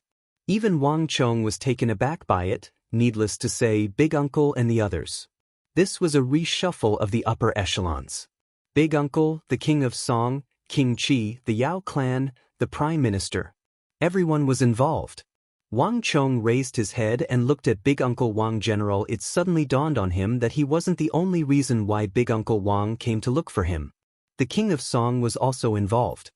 Did Yang Zhao look for you? Wang Chong asked. Not yet. Even if he did, he wouldn't be the one to look for me. Wang Zhen replied calmly. Wang Chong understood what he meant. Big Uncle Wang Zhen was an influential official in the royal court, and he was responsible for the governance of the nation. On the other hand, Yang Zhao didn't have any official position yet. The two of them weren't on the same level. Even though Wang Chong knew that the future Yang Zhao would surely become a powerful figure in the Tang dynasty, it was clear that he hadn't reached that level yet. Even though I didn't look for him, I already have the intention. Yang Zhao is just an insignificant figure, so there's no need to pay him any heed. However, the consort Taizhen backing him isn't someone we can ignore. At the moment, it's still unclear if this is the intention of the consort Taizhen, the Holy Emperor, or perhaps Zhangqiu Jianqiong is acting on his own. But no matter what, since this matter has been brought up, no one can ignore it. There has never been a successful case of a protector general being appointed as the Minister of War. In the previous dynasty, the Anxi Protector General requested to be appointed as the Minister of War, but he failed. It was the same for Gaozong's era and Taizong's era. A contemplative look appeared in Wang Zhen's eyes. A powerful aura began to emanate from his body, revealing his identity as an influential official of the royal court. Zhangqiu Jianqiong's request to be appointed as the Minister of War is highly likely to fail, but it's not impossible. The problem now is that if we agree to it, Zhangqiu Jianqiong's entry will stir up the other powers, and our Wang clan will become the common enemy of the other powers. By then, it won't just be King Qi, the Yao clan, the Prime Minister, the other neutral powers, dukes, marquises, generals, and protector generals. Zhangqiu Jianqiong has offended quite a few people in the military. If we don't agree to it, it's fine if Zhangqiu Jianqiong fails. But if he succeeds in becoming the Minister of War, our Wang clan's enemies will not only be the Yao clan and King Qi, but also the Minister of War. Do you understand what I mean? Big Uncle Wang Zhen said grimly. The Wang clan wasn't greedy for credit, but if the Wang clan were to agree to it and Zhangqiu Jianqiong succeeded, the Wang clan would become the common enemy of the other powers in the royal court. On the other hand, if the Wang clan didn't agree to it and Zhangqiu Jianqiong succeeded, the Wang clan would become the common enemy of the other powers in the royal court. The Wang clan had quite a few powers in the military, and this included Wang Chong's father, big brother, cousin, and little uncle. The Minister of War wielded the authority to mobilize troops. If the Wang clan offended a Minister of War, even without leaving too much of a trace, the Wang clan could just deploy its troops to the most dangerous location, and the Wang clan would be in deep trouble. Chapter 229. Even if Zhangqiu Jianqiong failed to become the Minister of War, he would still be a powerful figure in the military. The identity of the Southern Protector General still carried great weight, and it wasn't something that could be easily overlooked. Even though the Wang clan wasn't necessarily afraid of Zhangqiu Jianqiong, it would be worse if they were to make an enemy out of nowhere. Furthermore, if they were to be pulled over by King Qi and the Yao clan, they would be in deep trouble. What is the stance of King Qi and Yao Guangyi? Did Zhangqiu Jianqiong look for them? Wang Chong pondered. Oh. Wang Zhen shook his head as a hint of approval flashed across his eyes. The current Wang Chong was indeed impressive. He didn't need to say much to be able to detect many key points. That's right. Zhangqiu Jianqiong was different from any of them. Whether it was the Wang clan or the Yao clan, he didn't have much of a relationship with either of them, except for the matter regarding Wang Chong. In other words, he didn't have any enmity with either of them. If he could rope in the Wang clan, he could also rope in the Yao clan. In this regard, he had no scruples. The Yao family hasn't expressed their stance yet, and that's what's troublesome. This matter has only just begun, and we still can't determine whether Zhangqiu Jianqiong has made contact with the Yao and Qi clans or not. If we agree, with the Yao family's hostile stance, they will most likely oppose it. If we were to oppose it, even if the Yao clan didn't agree to it before, they would probably agree to it now. Even if this matter fails in the end, the Yao clan will still be able to obtain benefits. Wang Zhen frowned. If things weren't so troublesome, he wouldn't have come to Wang Chong. On the surface, there might not be the slightest bit of turbulence in politics, but when the dust settled, there would be a huge uproar. Throughout history, countless aristocratic families and rich families had made the same mistake, resulting in the annihilation of their families or their heads rolling on the ground. If one were to look into it, they would have to look into it carefully. In the Wang clan, there weren't many people qualified to discuss such matters. Wang Chong was the only one. Big Uncle isn't sure whether Zhangqiu Jianqiong will succeed or not. Wang Chong pondered for a moment and said, "Yes." Wang Zhen nodded grimly. In front of his nephew, he had nothing to hide. He had been thinking about this for a long time. Big Uncle, rest assured. Zhangqiu Jianqiong will definitely be able to enter the Great Court. Wang Chong said in a deep voice. What? Wang Zhen was astonished. Looking at Wang Chong beside him, he saw that his expression was calm and his gaze was steady. He gave off a feeling that he had a well-thought-out plan and that the overall situation was within his grasp. It seemed that he had been thinking about this matter for a long time. Wang Zhen was here to seek Wang Chong's opinion, but she didn't expect him to give her such a firm answer. "Chong, why are you so sure?" Wang Zhen said grimly. This question had been bothering him for a long time, but for some reason, Wang Chong seemed to be very sure of it. Not even Wang Zhen would dare to say such words. "Huh, uncle, do you believe me?" Wang Chong smiled. "You child?" Wang Zhen couldn't help but smile dotingly. If he didn't believe in his own nephew, he wouldn't have come here in the first place. Zhangqiu Jianqiong will definitely become the Minister of War. Wang Chong said seriously. However, even if he does become the Minister of War, it might not necessarily be beneficial to us. Zhangqiu Jianqiong will never belong to any faction between the Wang clan and the Yao clan. However, it isn't wise to reject him directly either. Since Zhangqiu Jianqiong dares to openly vie for the position of Minister of War, he must have something up his sleeves. The situation is still unclear, and there are many people who are hesitating just like Big Uncle. However, since Zhangqiu Jianqiong will become the Minister of War sooner or later, why don't you write a letter of support for him now? This way, Zhangqiu Jianqiong will be grateful to us. Given Zhangqiu Jianqiong's personality, he will surely spread the news once he receives Big Uncle's letter. After all, he has been scheming for this matter for a long time, and he is determined to succeed. However, Big Uncle can't acknowledge it verbally, nor can he express his stance in the royal court. Firstly, we can see who Zhangqiu Jianqiong has contacted in the royal court. Secondly, when the situation becomes urgent, Zhangqiu Jianqiong will surely send someone to look for Big Uncle. When that time comes, Big Uncle can make his stance clear and express his support for him. This way, not only will Zhangqiu Jianqiong be grateful to us, but it will also prevent our Wang clan from becoming the public enemy. Wang Chong lowered his head and stroked his chin.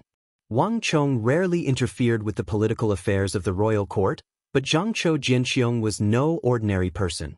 However, Zhangqiu Jianqiong was no ordinary person. In the future, he would definitely play an important role in the royal court. Since the Wang clan was involved in this matter, Wang Chong had no choice but to tread carefully. "I understand. Chong, you mean to say that the reason why Zhangqiu Jianqiong is so high profile is because he has a certain degree of confidence. Other than our Wang clan, he has also contacted many others. Even the Yao clan, King Qi, and the Prime Minister are all possible. This is probably the reason why you asked me to write a letter of support for him." Wang Zhen said gravely, seemingly understanding something. Wang Chong nodded, but he had other thoughts in mind. The reason why Wang Chong was certain that Zhangqiu Jianqiong would be able to break the precedent and become the Minister of War wasn't because he knew all of this, but because this was the destiny of history. The future of history was destined to develop in such a manner. Since that's the case, I understand. Wang Zhen chuckled. All of a sudden, he felt much more at ease. After chatting with Wang Chong for a while longer about the training camp, Wang Zhen left without alerting anyone. Stepping out of the carriage, Wang Chong watched as Big Uncle Wang Zhen's carriage disappeared into the distance, and the final hint of a smile on his lips gradually disappeared, replaced by a solemn expression. To think that Zhangqiu Jianqiong would still become the Minister of War. Wang Chong gazed into the distance with a hint of worry on his face. Big Uncle Wang Zhen saw Zhangqiu Jianqiong's intention to enter the royal court, but what Wang Chong saw was the future of the empire. Everything was inevitable. Big Uncle Wang Zhen didn't know how shocked Wang Chong was when he heard that Zhangqiu Jianqiong wanted to enter the royal court. History was like a massive wheel, rolling forward unstoppably. Be it in his previous life or this life, Zhangqiu Jianqiong had successfully become the Minister of War, fulfilling his dream. But what no one knew was that with Zhangqiu Jianqiong's departure, the southern defenses of the empire had fallen into a void. Wang Chong wanted to stop him, but Wang Chong knew that Zhangqiu Jianqiong was an ambitious person. He had endured for nearly 2 decades by the borders, and now he finally couldn't hold it in any longer. If Zhangqiu Jianqiong didn't make it public, it would still be a vague declaration. There was still hope. But this time he had made his wish known. In other words, he had already given up everything and let go of everything. He had already steeled his heart on the matter of becoming the Minister of War, and no one would be able to pull him back. This was something that no one would be able to stop. Wang Chong would never underestimate the breadth of mind and boldness of a Protector General of the Central Plains. Given his current identity, it was impossible for him to persuade such a huge crocodile. Besides, even if he were to stop him this time, Zhangqiu Jianqiong would surely try a second time and a third time. By then, once Zhangqiu Jianqiong succeeded, he would become the Wang clan's mortal enemy. This was also the reason why Wang Chong didn't try to influence him through Big Uncle Wang General. Besides, an eye for an eye. Zhangqiu Jianqiong had helped him in the regional commander's incident, and Wang Chong couldn't bring himself to do something as ungrateful as burning the bridge after crossing it. Yang Zhao is probably determined to push Zhangqiu Jianqiong up this time. Wang Chong thought. There was one thing that Wang Chong didn't tell Big Uncle Wang Zhen. The reason why he was certain that Zhangqiu Jianqiong would become the Minister of War was because Consort Taizhen would surely allow him to become the Minister of War. After all, she was simply too weak in the royal court.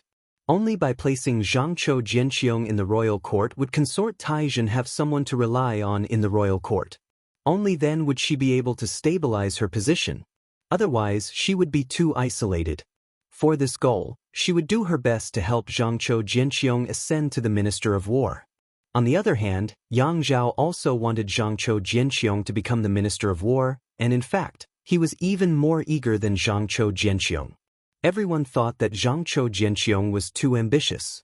But in Wang Chong's view, Yang Zhao was the true mastermind. Only he could instigate Consort Taizhen, and only he could align his interests with Zhangqiu Jianqiong's.